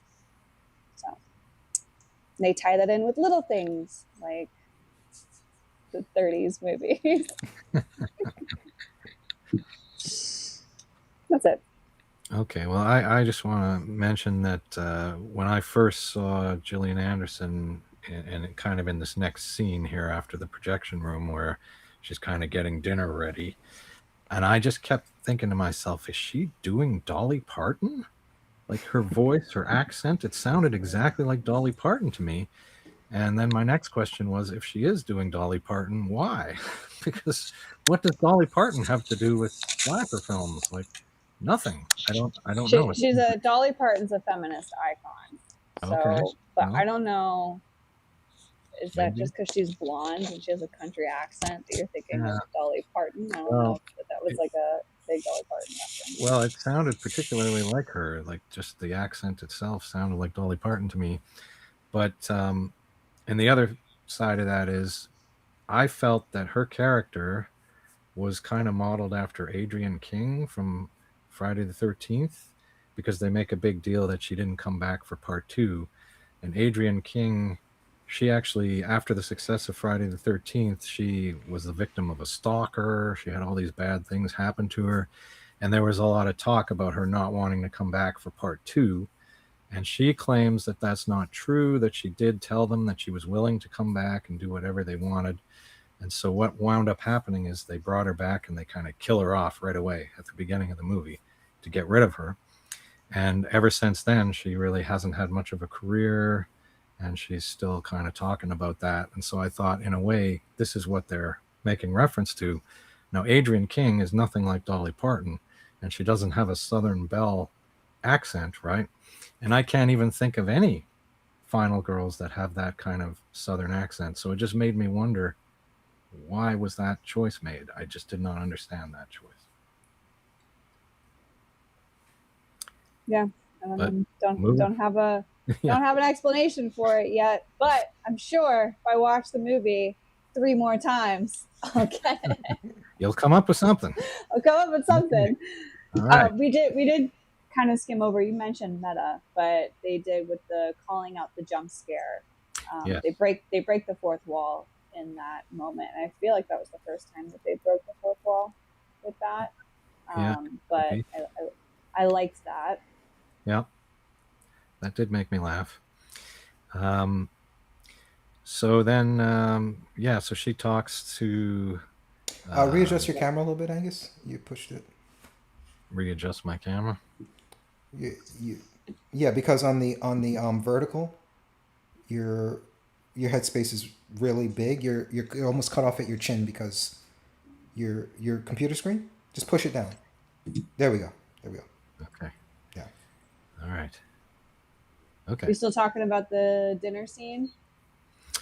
Yeah, I think during the dinner scene... I have something to say for at the dinner scene. Okay. What was that, a commercial for KFC? What the fuck was that? I was wondering this too. I'm like, they lingered on that KFC stuff for like 3 minutes. And KFC and Brisk. yeah, it's like, and also like the dipping sauce, is that supposed to be like a needle drop? Like they made the, like, I like dipping sauce. I'm like, okay, what am I missing? Like, why is that like a needle drop? Yeah, I knew you guys wouldn't get this. Well, It's lesbian overtones, and they're really... I assumed it was a lesbian overtone, but I didn't get what the lesbian overtone was with the dipping sauce. Right, because you don't watch lesbian films, probably. No, I don't. Do they talk about dipping sauce, or is that... Yeah, this is where you step up, Letty. So the lesbian overtones, and I did love the scene of that. A lot of lesbian films, there's 2 different kinds, right? There's the kind where they do make it like more abstract and more digestible. It's more about feeling. It's not so pornographic. And then there are the ones where it is more pornographic. So this is, kind of showing the way that a lot of people have had to put any sort of lesbian references in films so that it's not pornographic, is in this like kind of abstract way.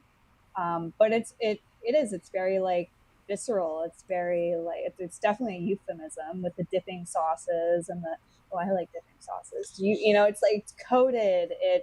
That's queerness in movies, and it does blend over into real life and like the way queer people flirt with each other, especially in heteronormative spaces. But it does influence it, absolutely. But I definitely caught on to like, okay, this is the buildup of the lesbian romance and sexuality that we're going to see in this movie. Why KFC specifically?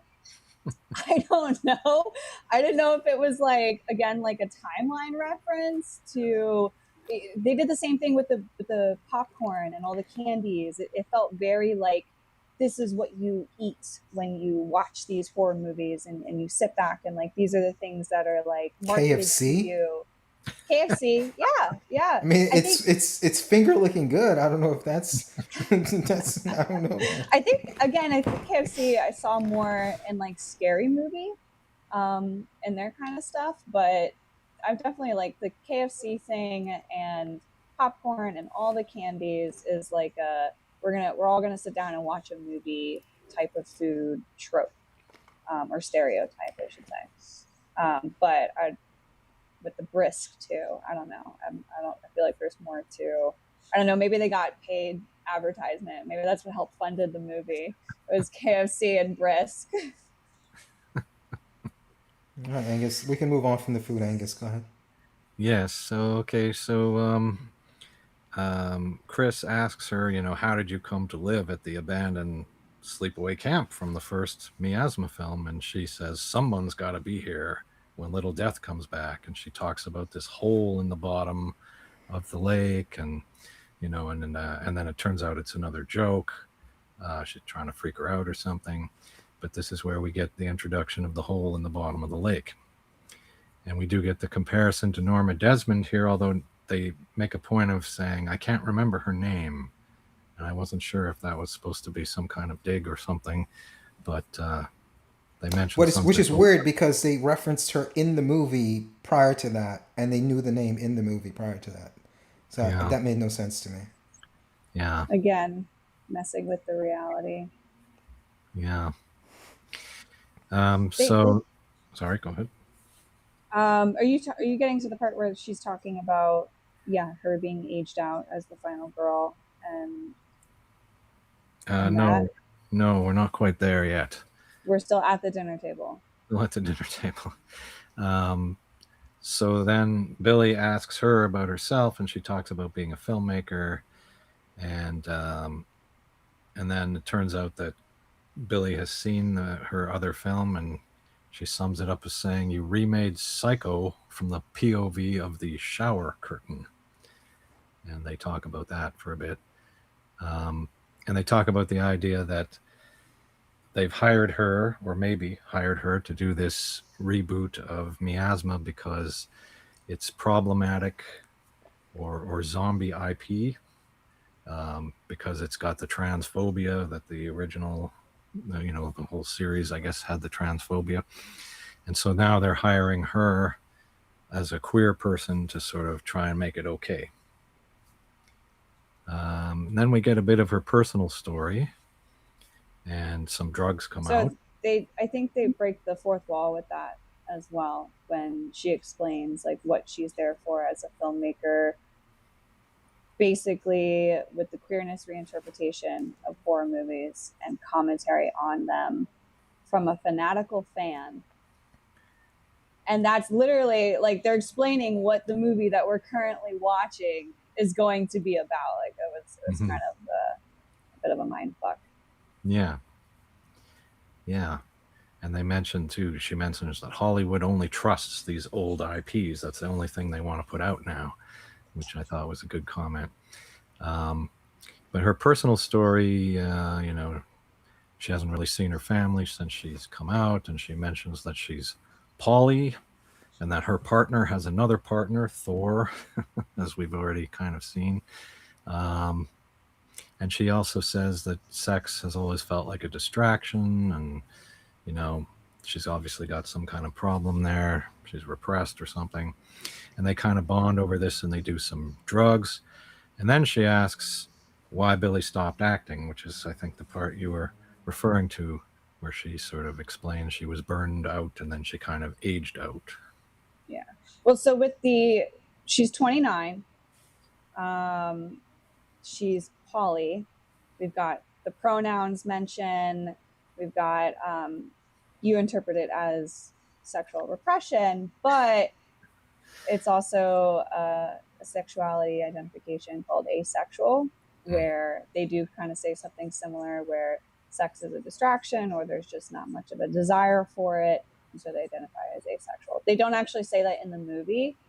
They don't actually even call her a lesbian in the movie, but it's just kind of like putting into perspective, we've got some big queer overtones here, and like they're trying to get the whole spectrum with the trans and the asexuality and the lesbian stuff. So big audience connection to my generation, millennial, Gen Z is definitely, I think, what they're going for with that. Yes.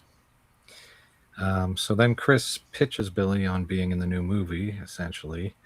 And she says she doesn't want to do a dumb sequel or a remake. She wants to do something fresh. And she's kind of hoping that even just by being here in this place, somehow going to help her come up with the story.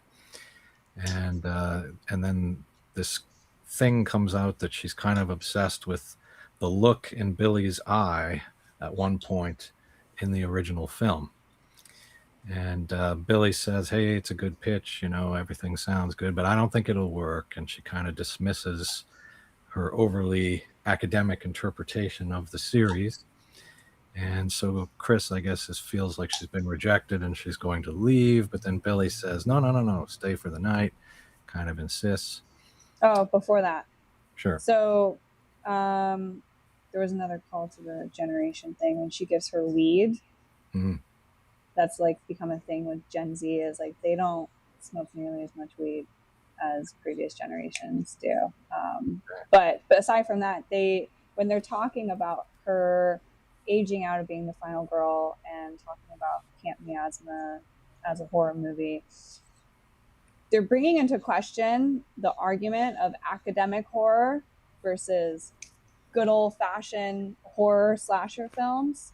So again, a fourth wall breaking of like a call out of like, which one is this going to be? Kind of obvious what it's going to be, but they're like calling that out again. I didn't catch this part. She asked her what was Camp Miasma about? Like, what was the movie about? And she said something like flesh and fools. I couldn't really catch that last part. I didn't know if she said fools or something else. But she said, oh, well, it was obviously flesh and something. And that was the end of that scene. Mm-hmm. And then it goes on to the rest of it. But did you guys catch that? I didn't quite catch that either, now that you mention it. I heard flesh. I'm not sure what the other one part was. Flesh and something. But it was like I don't know. It didn't seem like a significant scene at the time, so I wasn't paying attention in that level of detail. I mean, I just sort of took it to mean, it's just about, sex and death or something. It's just about killing and, like something along those lines. It's a simple old slasher film. It's not anything artistic. But yeah, that's what they were arguing. Like, not arguing, but the filmmaker was representing what I'm currently doing, the academic side. There's so many things that this movie is conveying, and there's so many different themes and elements and blah, blah, blah. And then she's representing the older woman. She's representing the older generation of horror movies and slasher films of no. It's just a good old fashioned like slasher film. Like it's all. Yeah, about I think she was just referencing just sex and violence, whatever her exact wording was. I think it was just something referencing the movie's just about sex and violence. So I don't think anything specific with her wording would have changed that. I think that was her point. Yeah. Oh, okay. Okay, so Kris stays for the night, and she hears Billy talking during the night. So her undressing was also another lesbian overtone with like she's taking her clothes off to keep her from leaving. Okay. We also get the sense that something might be happening beneath the ice on the lake at this point. And then the next morning, Kris asks if anyone... I want to jump in here. Sure. We have another commercial. This time it's for Kellogg's. Yes, the cereal. Yes. That's all. You can continue. Yeah. So she asks if there's anyone else. Aggressive. Is there anyone else? We had a commercial for iPhones as well. Mm-hmm. Yeah, that was clearly when she was texting. That was very clearly she's an iPhone user and her partner is an Android user. And the even the language, she's using language like crashed out and Gen X energy. It's like, okay, this is interesting. Yes. So she asks if anyone else is in the house, and Billy says no, but then she sends her up to take a look in her bedroom, and there's another jump scare moment where she finds Little Death's costume in there. And once again, Billy laughs at her like this was all a joke. And the next thing we see is... that laugh was so creepy. Yeah. and Kris on the phone raving about Billy to her agents, talking about how great she is. And, she basically tells her agent that, she wants Billy to star in the movie. And her agent is like, no, no, no, no, no, that's not going to work. I want to And jump in here for a second. sure, go ahead. I just like to say I'm not a big watcher of Saturday Night Live, but I have heard about this actress. I don't remember her name, who plays the agent. I heard she's really good on Saturday Night Live, and I thought she was really good in this as well. The agent I thought was pretty funny. Her scenes were all really good. That's all. Okay. Yeah, she played the very young and obnoxious agent Yeah. very well. Yeah, I mean, I don't want to jump ahead, but she's only in a couple scenes, so I guess since we're talking about her, I might as well mention this now. I also thought her text was really funny, where she's like, "How did the meeting go?" And then she had Yeah. the like the praying, the fingers crossed, and the Yeah. money emojis. I thought that was funny as Yeah. well. So Yeah. So they make a Jamie Lee Curtis joke, talking about her being a 60-year-old lady. And then she's like, or wait a minute, and then she says, never mind, those rumors aren't true. I guess referring to some things that have been suggested about Jamie Lee Curtis in the past. They talk about other final girls who are all more famous. And they tell her, just concentrate on the origin story and we will be closer to the green light. And she asks about whether she'll have final cut, which of course is laughed out the door. So then the next thing we see, She's developing a crush. yes, And it's influencing her production of the movie. exactly, yeah. So then Billy gets out an old film print of Miasma 1, and the ice cracks a bit more. And she makes this comment, which she makes a few times. Now, if it gets too real, you can turn it off. And I don't know if she's talking about home video versus being in the theater. You can turn it off if it gets too real, or I'm not quite sure. But anyway, Billy screens Miasma 1 for Kris. And it's a pretty good pastiche of Friday the 13th and a few others like The Burning, Sleepaway Camp. They sort of take the twist from Sleepaway Camp and amplify it to be the transphobic centerpiece of the film in a way. I want to jump in here real quick. Sure. So I thought that this would have been a better angle for the movie than the direction it went in, because at this point it's obscure enough that I wasn't 100% sure where the movie was going. Obviously, we know the setup. She's just trying to get the movie made. But again, it can still be, it's very much a lot of parallels right now to a lot of different movies, at this point, before it really commits to what direction it's going in. And they chose specifically to really mimic Friday the 13th franchise, when in reality, it's more like Sleepaway Camp with the transgender. And even like Psycho is more transgender. And even talking about contemporary things, the person that killed Charlie Kirk was I believe a transgender person who was upset with Charlie Kirk's politics. And this guy named Chuck the Builder, who's in jail right now, he's this very angry guy who goes around saying a lot of racial things. He has like a transgender lover that he try to keep under wraps as well. So I think like taking the angle of like, why are transgender or queer people always looked at as like the killers or the murderers in these type of films, I thought would have been a more interesting angle, considering what I mentioned and considering parallels in the real world. So I was kind of disappointed it didn't more explore this particular angle, and then it went off in a different direction. But yeah, that's all. Go ahead. Okay. Yeah, I don't think they were trying to like explain the why as much as the overall theme was that they're commenting on the fact that it is so prevalent in so many different horror movies. Yeah, I agree. I'm just saying I wish they would have pivoted in the direction I was saying. But yeah, I agree. More and made it a longer movie. I don't know. No, made it a different movie. If the movie just went in a different direction, not a longer direction, but yeah. Before we get to the transgender stuff with the campfire story, though, she starts watching the movie with Billy, and at that point, I'm like, okay, now this is getting even trippier. We're watching a film within a film, and we are watching said film within a film. Like, it just, when you start to think about what the hell am I watching, it gets like kind of crazy. Also the cashier actor Mm-hmm. at the beginning of the film that we're watching. Yeah. I'm sorry, what, the catchier actor? What do you... The cashier, the male Oh, cashier. Oh, okay. Kevin Yeah. The McDonald. cashier. Uh-huh. I recognize the actor, but I can't remember what I've seen him from. Well, he was a member of Kids in the Hall, the comedy team, and he's in a ton of things other than that. Cashier. Are we talking about the hotel clerk? Cashier? Yeah. No, not the hotel Oh, clerk. not the So hotel clerk. we're, Oh, sorry. Yeah, we're he's watching talking. the movie Angus now. is talking about the hotel clerk. She's Oh, saying the sorry. cashier. No, Yeah, we're at the part where she's watching the movie, right. Camp Miasma 6, and Yeah. there's a male cashier in the gas station, Right. and it almost, like, the way that they center in on him, it's almost like, oh, we should recognize Oh, this actor maybe from he's that something. actor we're talking about, the guy from Mulholland Drive. Maybe that's what she's talking about.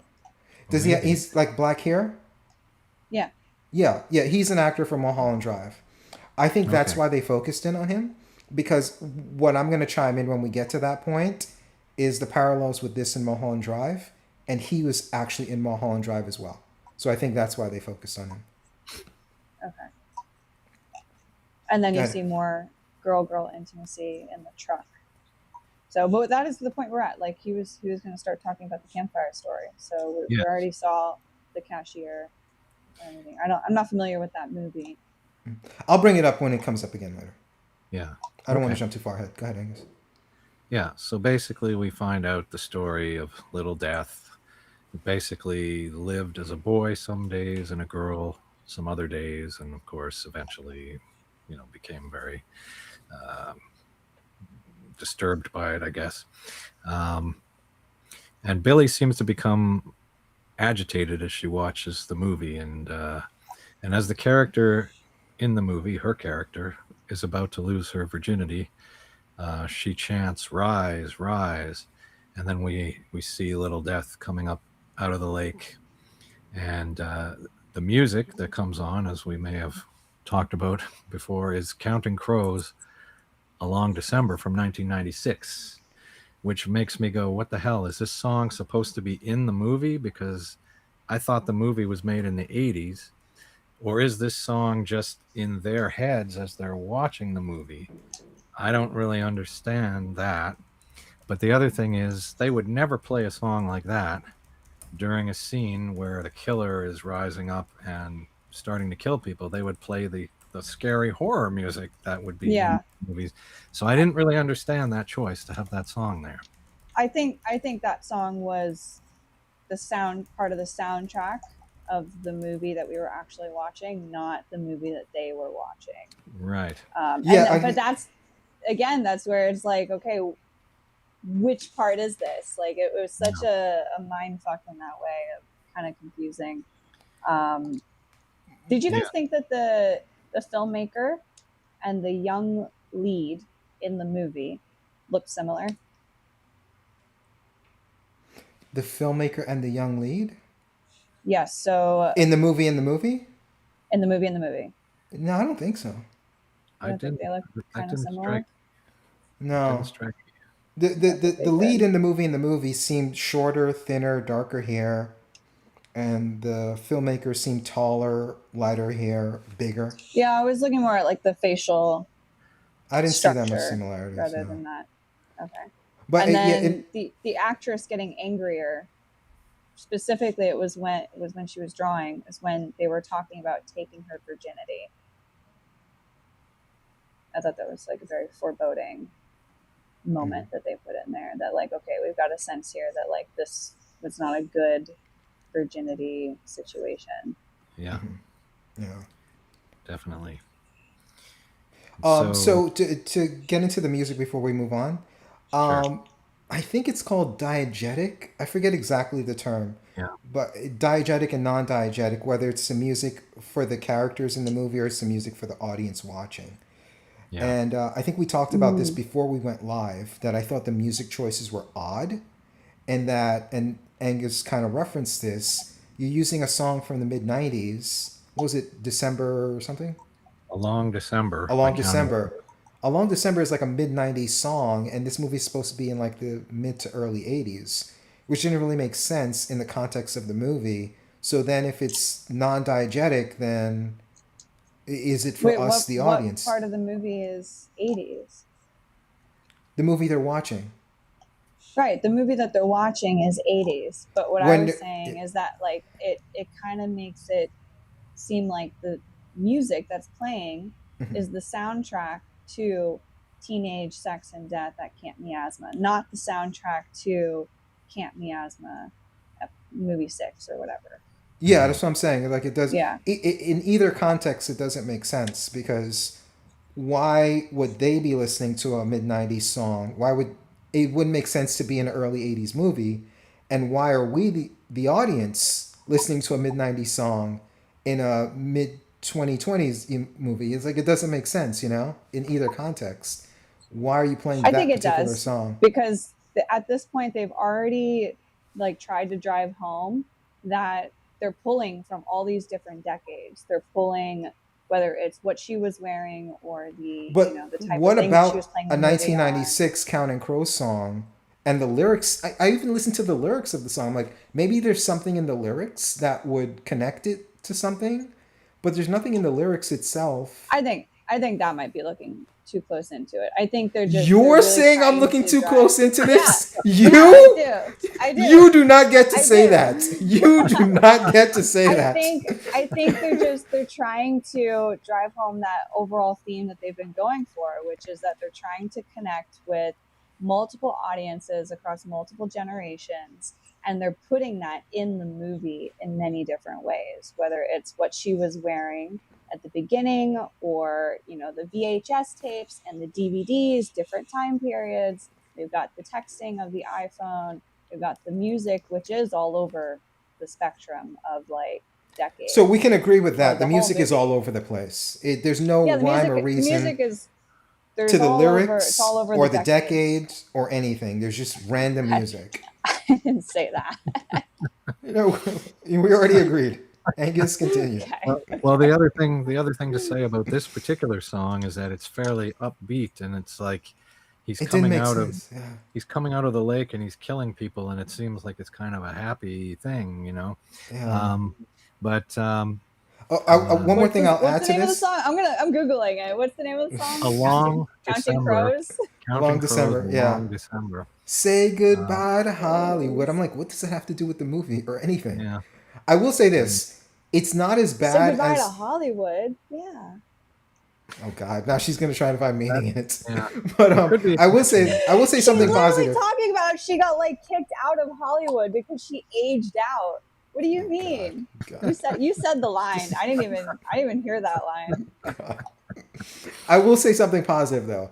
Even though it's like to me this song is like a bad needle drop like with Supergirl with the bad needle drop with the music, leaving the music out of it, I thought the actual scene itself was really good. Especially when he stuck the spear into the guy's butt and started like swinging him around until his body exploded. I thought that was hilarious. So I thought the Yeah, scene itself was good, even though the music didn't work for me. I thought the scene itself was pretty good. yeah. Although Oh, the okay. The director did say that she specifically chose that song for a reason. So I guess there is a reason for The, absolutely everything in this movie. I would assume so. Yeah.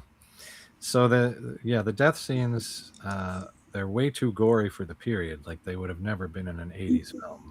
They're right over the top. But I and it's agree, they're not getting practical effects either, which no. No, I felt that they were like almost like a video game is the Yeah, way that they looked, like so exaggerated, like kind of yeah, parody style or like satirical. yeah. yeah, and yeah, I did enjoy it though. It's enjoyable to watch. And this all funnels down to the sex scene with Billy's character in the movie. I'm And sorry, not to cut you off, but one more thing. sure, When he cut Same. off the goth girl's head, and she was yeah, like bummer, and then the smoke came out of Yeah. her mouth. I thought that was pretty funny.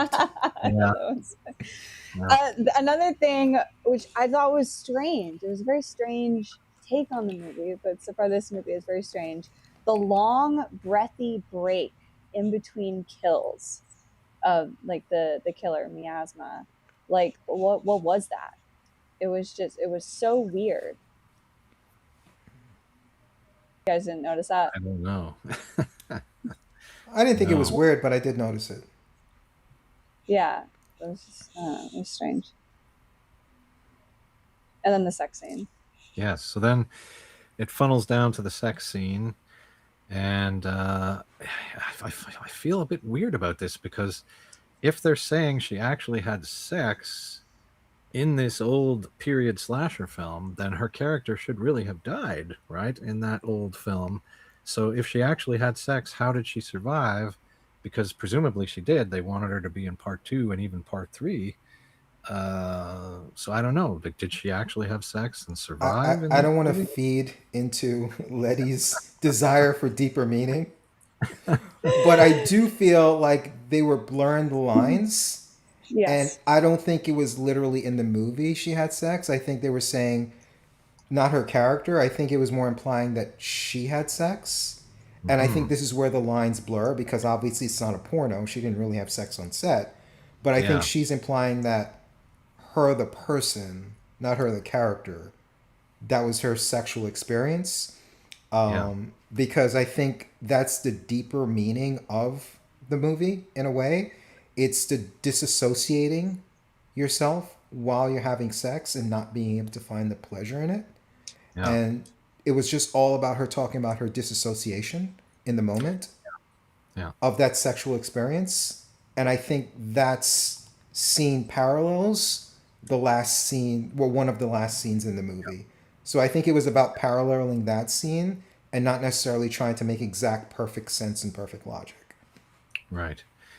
Yeah. Well, Uh-oh. I agreed with deeper meaning before you jumped down my I, throat. I I agree partially. I think that the sex scene here, she one it's to kind of show what many queer women will experience during sex, maybe especially their virginity, which she talks about later, which is the shame, and we start to understand it more later. But it's this is disassociation is a common thing within that of like, I don't really like what's happening, but I don't know how to do anything about it. But I don't think this scene is like she's actually, you're right, like where she's actually having sex, talking about it in the movie, because that doesn't make sense. Like there's no way she was actually having sex on set. But I think at this point is where we really start to see with her character that she has blurred the lines between what she did as an actress versus this is what she actually experienced, and this is like her story and her life now, and it's blurring those lines between fantasy and reality, and we start to see that here where it's like, what's happening now, like what is this, what's the real story? Quick, Yeah. Angus, move on. We agreed. Yeah, Move on. we agree. We But agree. I like that they cut her off. So this is now the second time we've seen this sex scene, and they cut her off again with the sex scene right Yeah. before she has an orgasm, right before we get whatever answer it is that they're Yeah. trying to give us with this sex scene. And it's kind of like a tease for the Yeah. audience. Like I felt teased. I was like, oh, really? We're gonna cut this off again and Yeah. have more questions. You're gonna make us wait. So I thought that Angus, I was urge you to nice. move on before we start disagreeing. Yes. We're on the same page here. So, Let's move on. yeah. So I just want to note that this is where we get the iconic shot of her eye that is so important, and obviously representing her feelings in this moment. And then That reminded me of The Eye, the movie. the eye. Oh, yes. Yeah, because they did that. That was literally like the cover Yeah. of the movie was Was the Sarah eye. Michelle Gellar remake of that Japanese movie? Yeah. I think it was her in that. I can't remember. But Hmm. yes. Yes, the power goes out, as you referred to. The power goes out, which stops this scene. And We do see the ice cracking again outside. And I didn't understand what that was until that scene. okay. Like, I was very confused until it started to zoom in. I'm like, oh, okay, it's a hole in a frozen lake that's getting bigger. Like, up until that point, had no idea what the fuck we were looking at. Yeah. And so Billy talks about liking the feeling that a mad slasher is going to break in and chop her into little pieces. Kris smokes a joint and sees visions of little death in the mirror. Then she takes her top off and she goes to see Billy topless. Billy says, okay. I want to jump in here. Yeah, we skipped over a part too. Go ahead. Oh, Sean. yeah, I guess I did. You're right. Did you want to comment on the part he skipped? I was going to comment on what he's talking about now. Okay, then before we get to that, so the background art for the hug, love that. The scene where they're like hugging. I can't even remember what that scene was because all I wrote was, what the fuck was that scene? Like, I had no idea what I just watched with that scene with the hug. Do you, Angus, do you want to explain that? Did you write that scene down? No, well, unless it's coming up yet. If we haven't gotten there. It's before. No, it's before she comes out topless. It's before the ever get lonely thing. That's when they start making more moves and the smoking weed again, and she starts to trip out. It was right after we see the hole in the frozen lake, and then I have to go back and watch it. It was just a really weird, like, I didn't understand what the fuck I was watching. Yeah. No, I think what I skipped over was they talk about the look in the eye afterwards, and she says that it isn't fear or shame. There's something else underneath it. So there's some kind of hint of something more coming. Okay, if we're caught up, I want to talk about the scene you just mentioned. Yeah. So I was very surprised that they introduced nudity here because there were plenty of opportunities to introduce nudity in the film early on, and they would cut specifically before the nudity would happen. So I was surprised that it happened here. But if it was going to happen, it made sense because it's more strategic nudity in that it had more impact, in that she was exploring her sexuality with this character and they were bonding. So it was more of like the nudity had more meaning, the fact that they saved it. But yeah, I was very surprised because modern movies really don't have nudity. And it makes sense because people are always watching movies on their phones or their devices in public. So I think that's why there's not a lot of nudity as there was before, because people don't want to seem like a pervert or like expose that to other people randomly walking by. But I thought the nudity was handled pretty well, and I was surprised we even got it at all. I was not surprised. But as somebody who watches lesbian films, that's why I was not surprised, because I could see the way things were going. There was a lot of subtle flirtation. And it's like, okay, like this is just how it goes in lesbian films and also in the lesbian community. It's so much subtle flirtation and not actually making a move until all of a sudden she's standing in front of you naked and she wants to have sex. Like, that's just how it is. And I do like that they did break that. Like, they combine those two types of lesbian films into one film, which is that it is both. It shouldn't have to be like an abstract coded thing or a strictly pornographic thing. Like, sexuality is a spectrum of both. So I like that they did that there. And it made sense from lesbian context. So they do have sex. In a very fetishy way. Yeah. And Kris can't really tell Billy what she likes. And eventually she stops the whole thing and basically says, I'm bad at sex. And she admits eventually that she can't really enjoy unless she's somewhere else in her head. And she admits that where she goes in her head is to Camp Miasma or any other film like that. And she imagines that she's a character in a slasher film. She even says tits bouncing as she runs for her life. And I believe at that point she does actually have an orgasm with Billy's help. Okay, I want to jump in here. I think this is more foreshadowing for the ending, and also amplifying the theme of disassociation with sex. That's it. I, I don't know if that's a theme, disassociation with sex in the movie, but I feel like they were definitely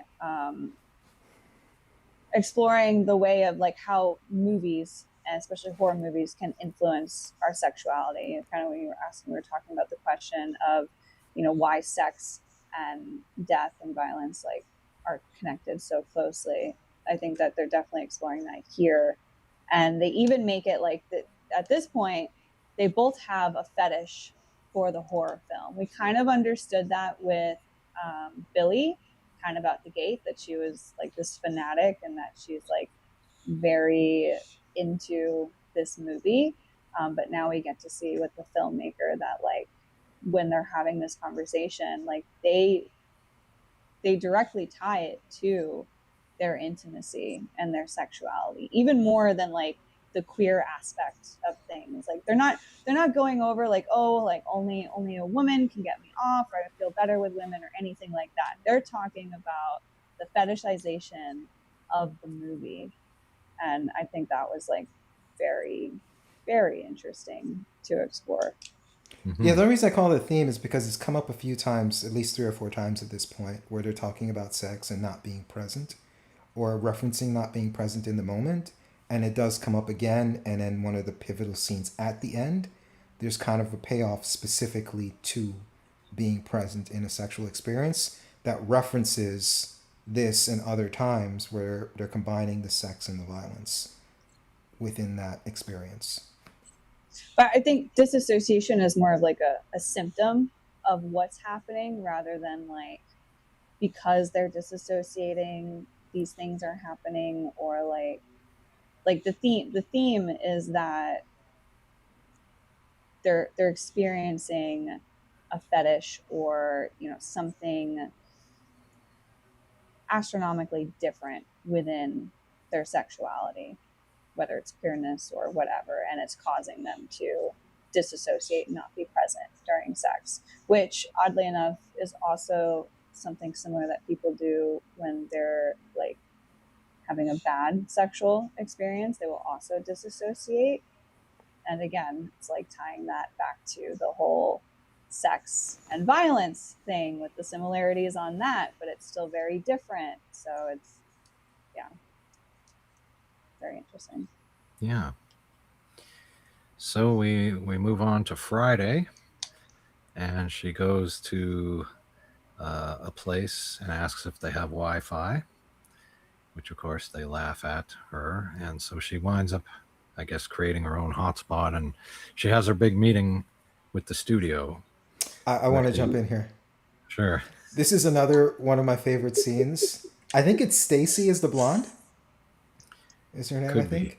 be. Yeah, I think her name was Stacy. I don't remember exactly, but I think it was Stacy. She's one of my favorite characters. I love her empty smiles and her attempts to try to like pull things together. She just reminds me of like a corporate environment where it's just like, okay, yeah, we can work with that. Like just her attitude in that whole call, I thought was hilarious. Yeah. But yeah, continue. Yeah. Did I get a comment on the screensaver? What, the Michael Myers thing? Yeah, I thought Stacy was more funny than that. Screensaver. I thought Stacy was more funny than that. But at that point, it's like they literally, like they had made so many call outs to it, but they actually showed it, which was even more of like a big in your face call out. Yeah. Nah, Stacy was the one that did it for me. I don't know. Just focused on the She's girls. like, oh my god, Yeah. no, just her attitude. Like, yeah, that works. We can, just like, I don't know. I just thought her reactions to all the awkward moments just made the awkward moments even funnier, like the punctuation on them. Mm-hmm. I love the fact that they don't remember the final girl from the first film. I felt like that was very accurate. I didn't want to. I was gonna let this go because I didn't want to fight with you. Since you brought it up, People I in guess I corporate. can't. People in corporate. I feel They like are with people too who are old to rebooting a not know who movie. she was. They are too old to not know who she was. They have to know. First of all, how do you have a franchise, right? That's made all these movies and you don't remember or can't name the girl who started the franchise? They're of the age that they should know more than this filmmaker about the franchise and about the lead star in the movie. I just thought that didn't make any sense. And I thought Not if this is why I didn't it's want to some bring it up. random. This is it though, because this is the commentary that they're talking about with the reboot of these horror movies. It's not always that they are hiring all the same people who worked on those franchises. It's newer people picking up these franchises and usually chopping it and not doing a great job, or not, doing the fan service because they're not familiar with the franchise. So that's what that felt more like to me, is that like it's a call out to these new filmmakers and producers picking up these old franchises and not, as he even states, doing the fan service. Yeah, I don't want to fight with you on this, but I disagree. I think if it was like your point would make sense if it's like a 10-year-old franchise. And then you could say, "Oh, they're out of touch." Because they don't know what's going on because they're too old and this franchise is it's old but it's not that old. It's old enough for them to say it's old, but it's not so old that they wouldn't know. This franchise is so old that they should know because it happened when they were young. I can see it's like, oh, they're in their 40s, it happened when they're in their 30s and they're out of touch and they don't get it. If there's like a 10-year gap. But if this happened when they were young, they should know this actress and more about the franchise than this young filmmaker, if that makes sense. Like Angus, if I brought up a Yeah. movie about 2025 to Angus, he may not know anything about it. But if I brought up a movie from 1985, he will know something about it because it happened when he was very young. Like he would Yeah. know. But if it happened like 2010 or 2005, I could see Angus not knowing and I would excuse that. But like this is a situation where they should know. They shouldn't be that clueless. I'm that clueless. But that's the point that it is. It's not just about the timeline. Okay, so they're there for the movies in the same timeline, so they should know it. I grew up with movies like Friday the 13th and Halloween, and I don't remember the actresses who are the final girl because I didn't really get into that But you're stuff not a until much producer later. who's casting these movies. They should know that. This is their But industry. that's what I'm saying. For this specific take, I think they're talking about not so much the same people who are producing these kinds of movies. They're talking about producers that pick up a movie like this that they're trying to do a reboot and they don't know anything about this industry. Because otherwise, why would they send this filmmaker who's a fanatic of it in to do all this field work and all this like research? And it sounds like they like don't. I mean, he makes a joke with Michael Myers as a screensaver. Mm-hmm. How Like does it he know doesn't Michael sound Myers? He like he's doesn't know this girl. It's the well. He same knows time Michael. frame. Who knows the final actress, like the final girl actresses? That's what I'm saying. Like they're not fanatics, and that's what she's talking about. They're not fanatics of horror. They're just corporate, money greedy producers. Which I think is this film. Okay, so to break the fourth wall a little bit, I did a little bit of research. So this film was rejected by tons of studios, and Mubi was the only one that was willing to finance it. So I think this is a bitter filmmaker who's tired of being rejected by suits and wanted to make the suits look bad. She wanted to make the suits look, or he, I don't know if it's a male or a female, but the filmmaker wanted to make the suits look so bad that they looked past logic and just wanted to make them look like idiots. And I don't have any personal grudge against the producers, and I just think it doesn't make sense. I could see that. I could see that. I mean, a lot of things in this movie are like very exaggerated satirical parody takes, like with the gore factor, very exaggerated, very parody style. Like it was not that gory. So I could see that being a possibility. I'll I make guess you we agree. Move on. Quick. Okay, so basically, she pitches she pitches the whole story that Billy had told her, and they think it's meta, like a new nightmare. And she says, "No, no, this is reality." And she kind of blows the meeting. Looks like she's crazy. She kind of freaks out. She's trying to take her clothes off. I don't know Oh what my all's god. going on there, but I presume that was a pretty disastrous meeting. And I then want to cut in afterward, here. sure, Yeah, I want to talk Okay. about that too. yeah, So, two things. Um, One is, I think this is the actor Letty was talking about, the store clerk.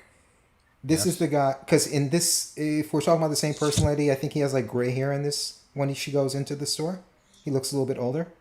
Yeah, Than he, yeah. yeah, yeah. So he's the actor from Mulholland Well, Drive.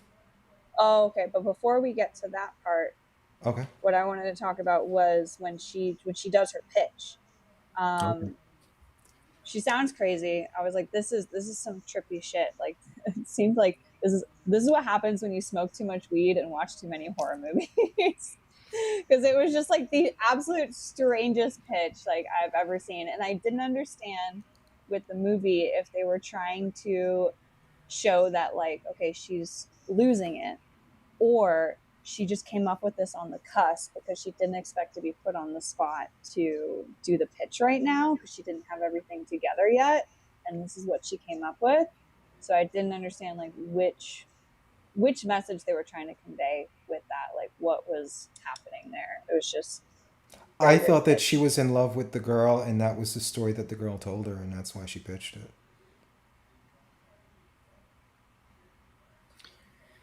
I found myself wondering, like, did she have a story? Like, she says she's been working on it and changing it, but did she actually have something, or was this a situation where she didn't really have a clue yet and she was just kind of, Well, I thought she had an idea when she went in there to meet her, but then she yeah, fell in love with her, and yeah, then I think just sold the pitch that would make her the key star of it, and sold her idea because she loved her.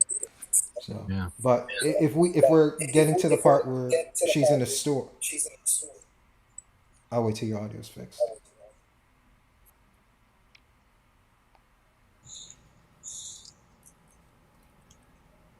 My headphones died. Ah, Are we good now? Can you guys hear me still? Yeah, yeah. yep, yep. Okay. Okay. So, did you have anything else to say about the call before we get into the store, lady? Okay. So, as No. she goes into the store, I think this is where the Mulholland Drive aspect kicks in. And in Mulholland Drive, it does have somewhat parallels, especially with the ending, where you have the actress, the lesbian relationship, and then the story going into a fantasy world. I think with Mulholland Drive, it moved from fantasy to reality.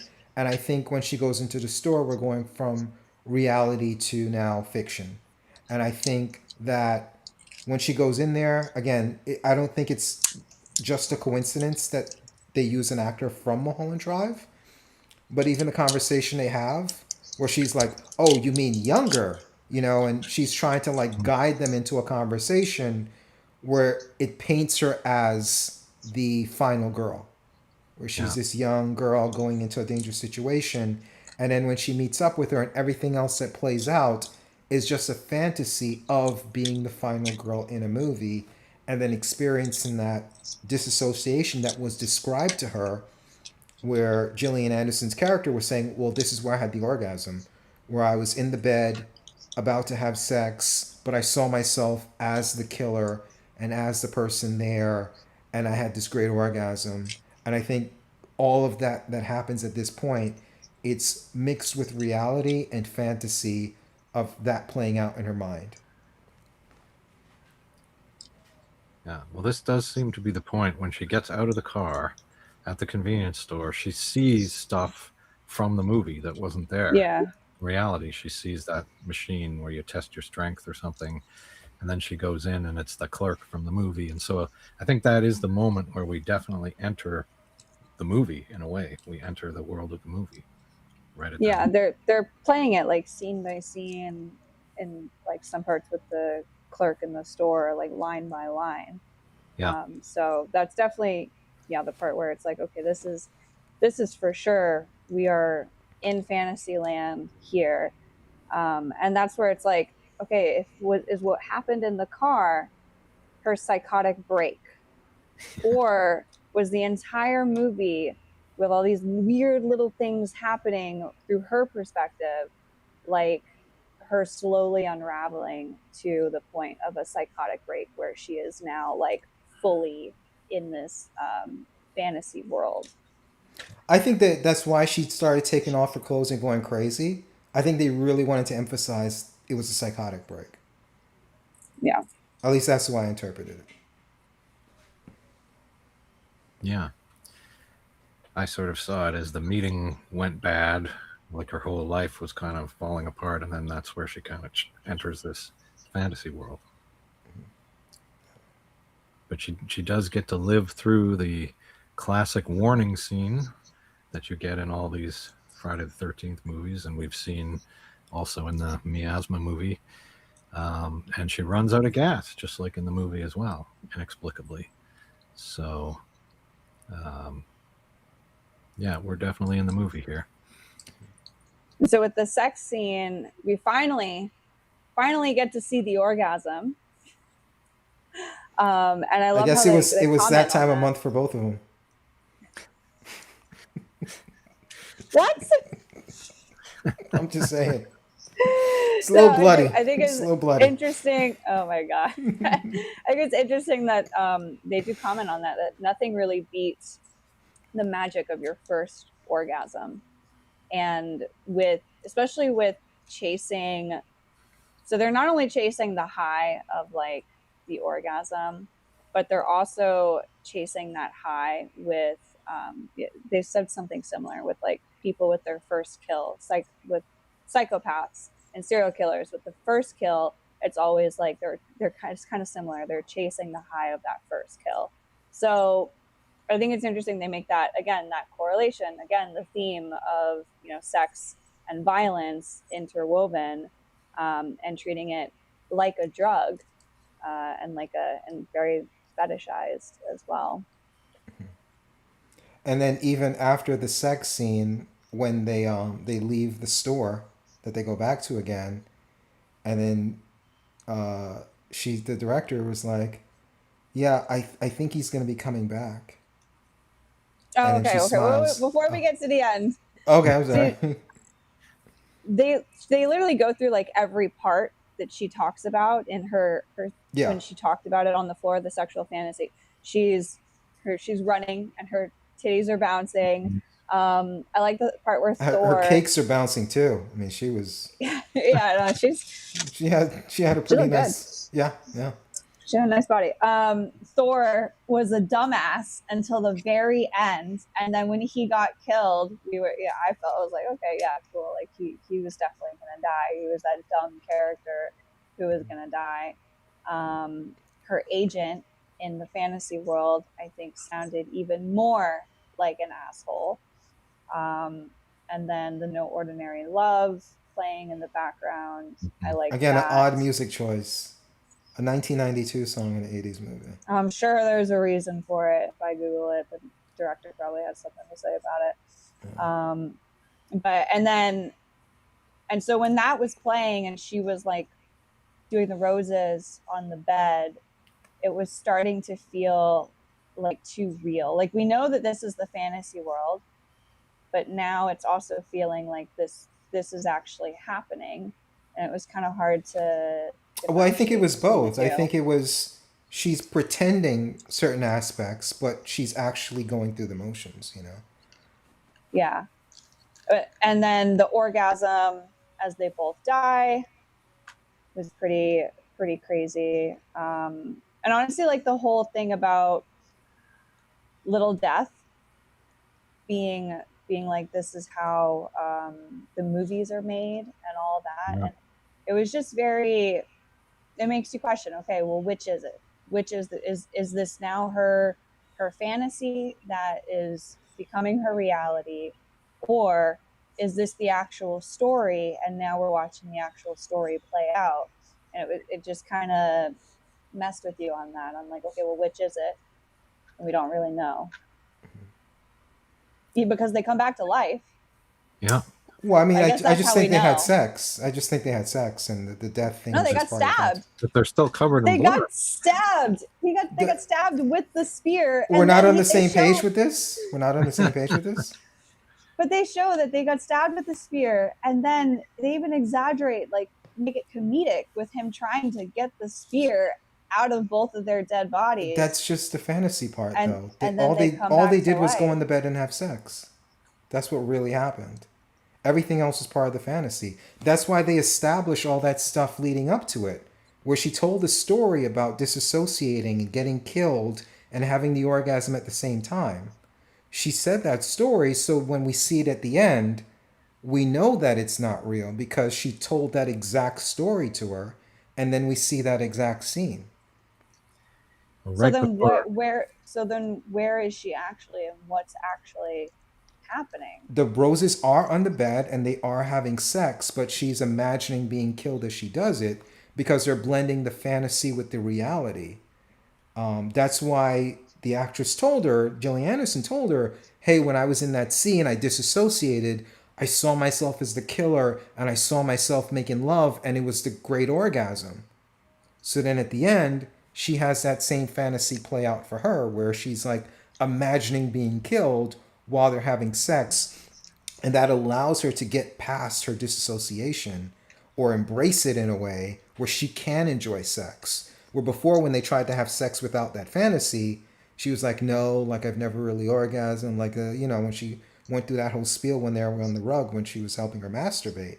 And she told her to stop, because she really couldn't. Because even Gillian Anderson was saying she tried to masturbate earlier and it didn't work for her. Like, it's all parallel. She was like, I tried to masturbate until my hand hurt, but I didn't feel anything. The same thing the filmmaker felt when she tried to have sex with Gillian Anderson. Like, no, stop. Like, I don't really orgasm. I don't really feel that way. And then Gillian Anderson said, well, when it worked for me, it was because I was fantasizing about being killed. And then we see that at the end.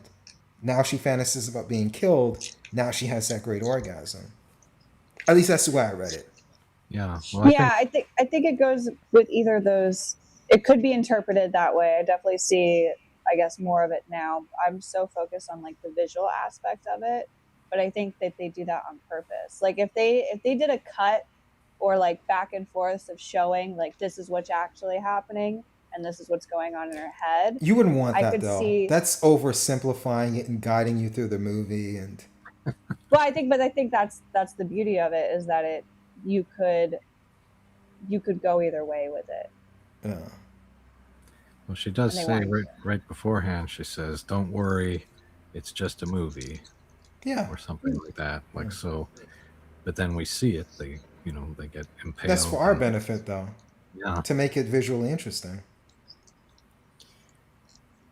And then when the killer goes back to the lake, we see the VHS tape emerge from those Videodrome style vaginal lips, and it's like the VHS tape for this movie that we're watching, I presume. Yeah. Yeah.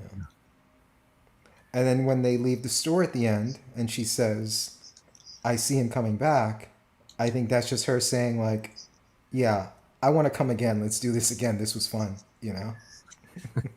I thought that was a call out to the scene at the end of the Camp Miasma movie, and this, like, I guess at the end of many final girl scenes where they talk about the killer is still out there. The killer is going to come back to like show that like there's going to be a sequel and she's going to be in the sequel. I thought Yeah. it was a call out to the final girl. Like now she is the final girl officially with the end line of that scene of the movie. I think that's why they were smiling is because it was about sex. Yeah, Well, yes, it was also about sex. I think it could work for both. I think it But is both. Yeah, I yeah, think it's very much it's the same dialogue, almost word for word, that we've heard twice before, and she just gets to But do it that's here just in part this of the one. role play. yeah. Is why it's the same Yeah, wording. It's part of the exactly. role It's part play. of the role play, and then the look in their eyes. I think it's telling us, they're going to do it again, meaning Yeah. the sex, not Yeah. necessarily. Although they'll probably fantasize about the murder again, it'll play out the same way. But interestingly, too, when they're in the convenience store, that same female clerk is behind the counter, and I feel she's giving them both the eye now. We're back to that. Yeah. I noticed that too. That She's like, I it's like your kind of outfit. like, Yeah. well, So, now they're in the store together, and it's like it's kind of like one of those things like, I knew it. I knew yeah. you were a lesbian, or I knew you were queer. But what they're still covered in blood at this point. Now, is that They're not just covered in blood, though. not? We don't know that. You think We they're don't. not? They don't show There's that. nothing that indicates they're covered in blood. What do you mean? They're covered in blood. No, but What what does in my the face scene? look like right What? now? What are What you in seeing the? right now? What in the scene lets you know they're covered in blood? The clerk doesn't react Look like they're at covered my in blood. face. Yeah. Okay. Well, Okay. that Does In the it look context like of, I'm covered in blood? No, it matters. Does it look like I'm covered in blood? listen, That's it's what you're not seeing right a now, literal right? interpretation. It's not a literal interpretation. I'm saying that nothing in the context of the scene says they're covered in blood. The only reason the guy stares at them is because they're lesbians. It's not because they're covered in blood. And well, the girl yeah. doesn't really acknowledge they're covered in blood. She just sees that they're lesbians and they're open to her, and she kind of flirts. But otherwise, Yeah. no one reacts like they're covered in blood because they're But we not. don't know that. We don't. They don't outwardly say. I do like that the connotation is there. That it could. That people do get stared at like that. Queer couples do get stared at like that in public. But also, they're using horror to depict how grotesque they can be viewed in public. Is how I saw it, because they don't actually comment on the fact that, oh, like, look at that gross lesbian couple over there. They don't say anything like that, but they also don't comment on, oh, what the fuck are you doing in my store covered in blood? So I think it's still, up until the very end, it still begs the question of, is this fantasy or is this reality? More than likely it's fantasy, because they get stabbed and then they're still walking, but they don't actually do anything else to really like show it face Well, value. I guess I've seen enough movies that I don't need everything spelled out for me, and I like ambiguity, and I think that this is pretty obviously just a metaphor and they're not covered in blood. At least that's my interpretation. But I don't know. I do like the metaphor that they basically had both final girls survive at the end of the movie, and they, in their own sexual way, unified them. So it was like the first final girl and the last final girl are now one final girl. Like, it was just very like well put together in that, whatever they're trying to convey there. Well, I'm We can work excited to hear. together. I'm excited to hear what these ratings are because I have a strange feeling Letty and I are going to be at the opposite ends of the spectrum. Probably. Oh man. But Okay. Yeah. okay, I'm going to tell you this after you give the rating. Actually, I'll tell you this. You don't want to tell me before. No, I don't want to tell you before because I don't want it to influence your rating. Oh my god. So I mean, should I? Which one of us should go first between the two of us, or maybe Angus should go first, since he's the one Angus, that's. go first. All right. Do I need to pop up the list of the ratings? I think so. I think I have it somewhere here. Let me see if I can find it. I don't know. If someone finds it before me, just go for it. Let me go look for it real quick. Okay, I have it up. Okay, so a 10 would be a masterpiece, one of the greatest films ever. A 9 would be excellent, exceptional filmmaking, very few flaws, a must see. An 8 is very good, strong film with memorable elements and highly recommended.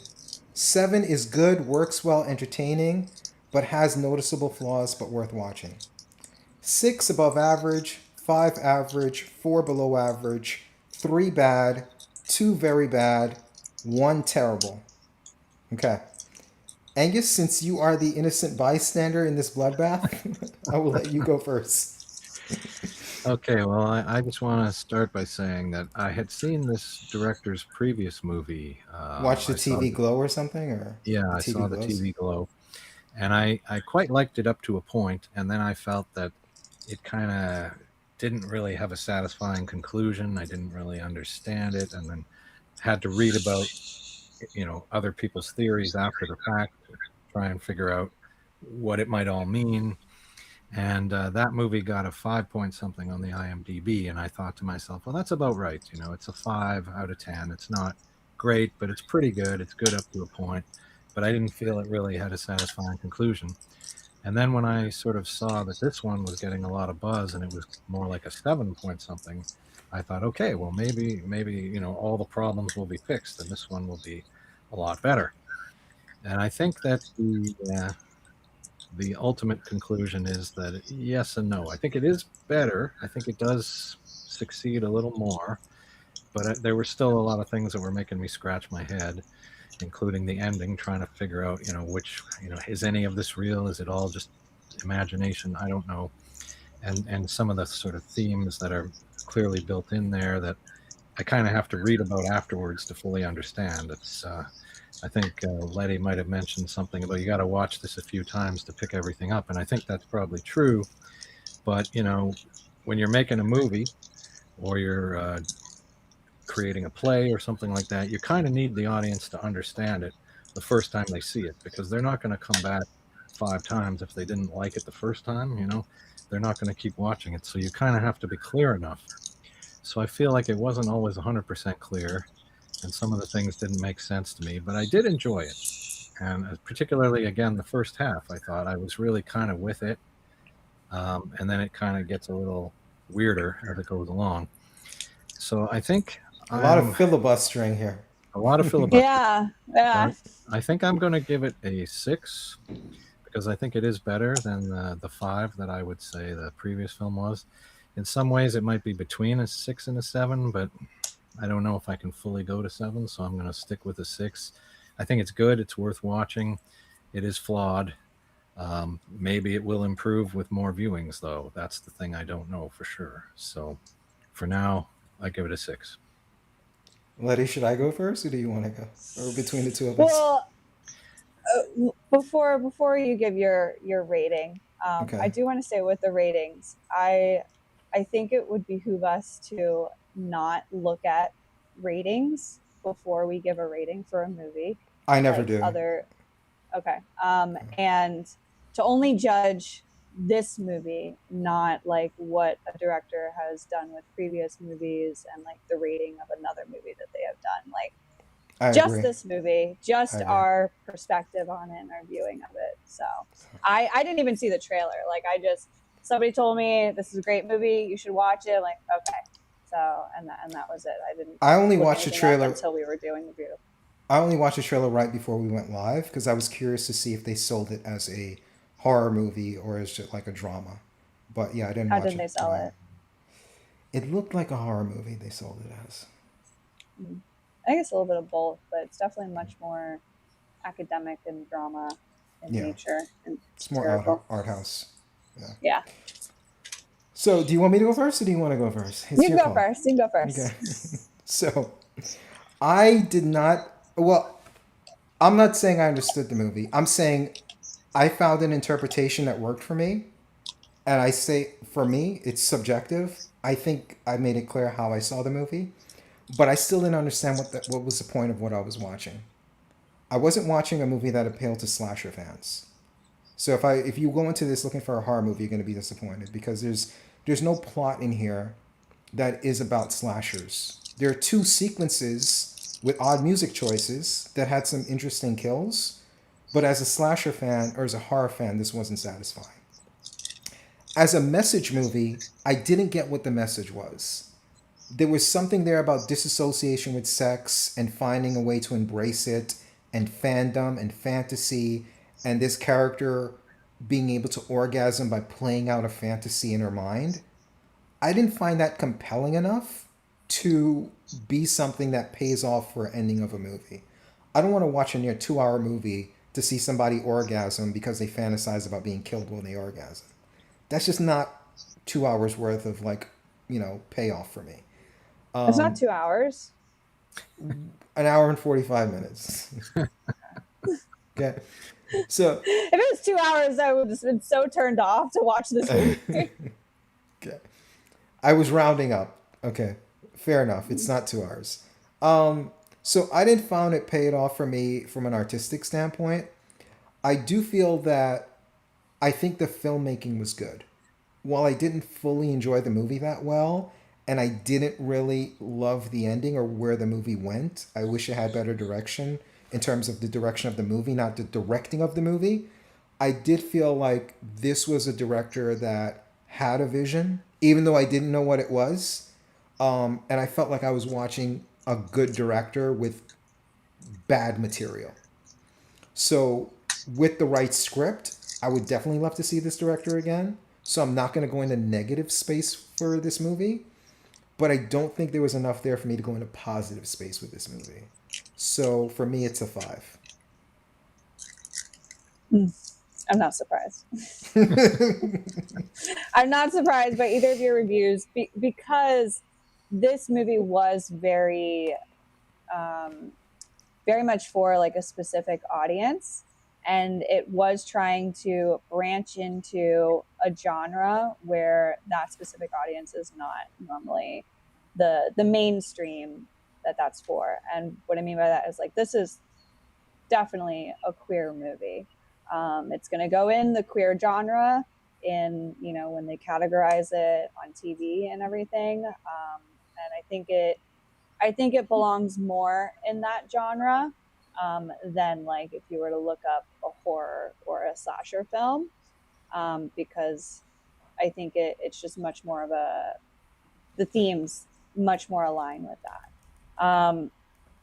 This is very much an academic commentary on the horror and slasher movie industry. So I feel like it's not going to resonate with a lot of horror fans who love that industry and feel that those movies should be done a very particular way. But I love those kind of films. I think they're very interesting to watch. Even though I didn't get all of the references because I'm not like a super big horror fanatic. I haven't watched every single movie. I'm not like, very up to date on all the franchises. I still understood quite a bit of it. And I feel like it is also more geared towards the younger generation audience as well. But so for that, I'm going to give it a 9. I think Holy shit. Wow. Wow. I thought it was great. I was so exhausted when I started this movie. Like I've been working around the clock and I wanted to fit it in before going right to bed, but I just did not have time. And I was like, I'm probably going to fall asleep during this movie. And like halfway into it, I around the halfway point, I think Angus, you said you kind of like fell off on it. Yeah. That's when I started to like wake up more and be like, no, actually, I'm going to finish this movie. I really like this movie.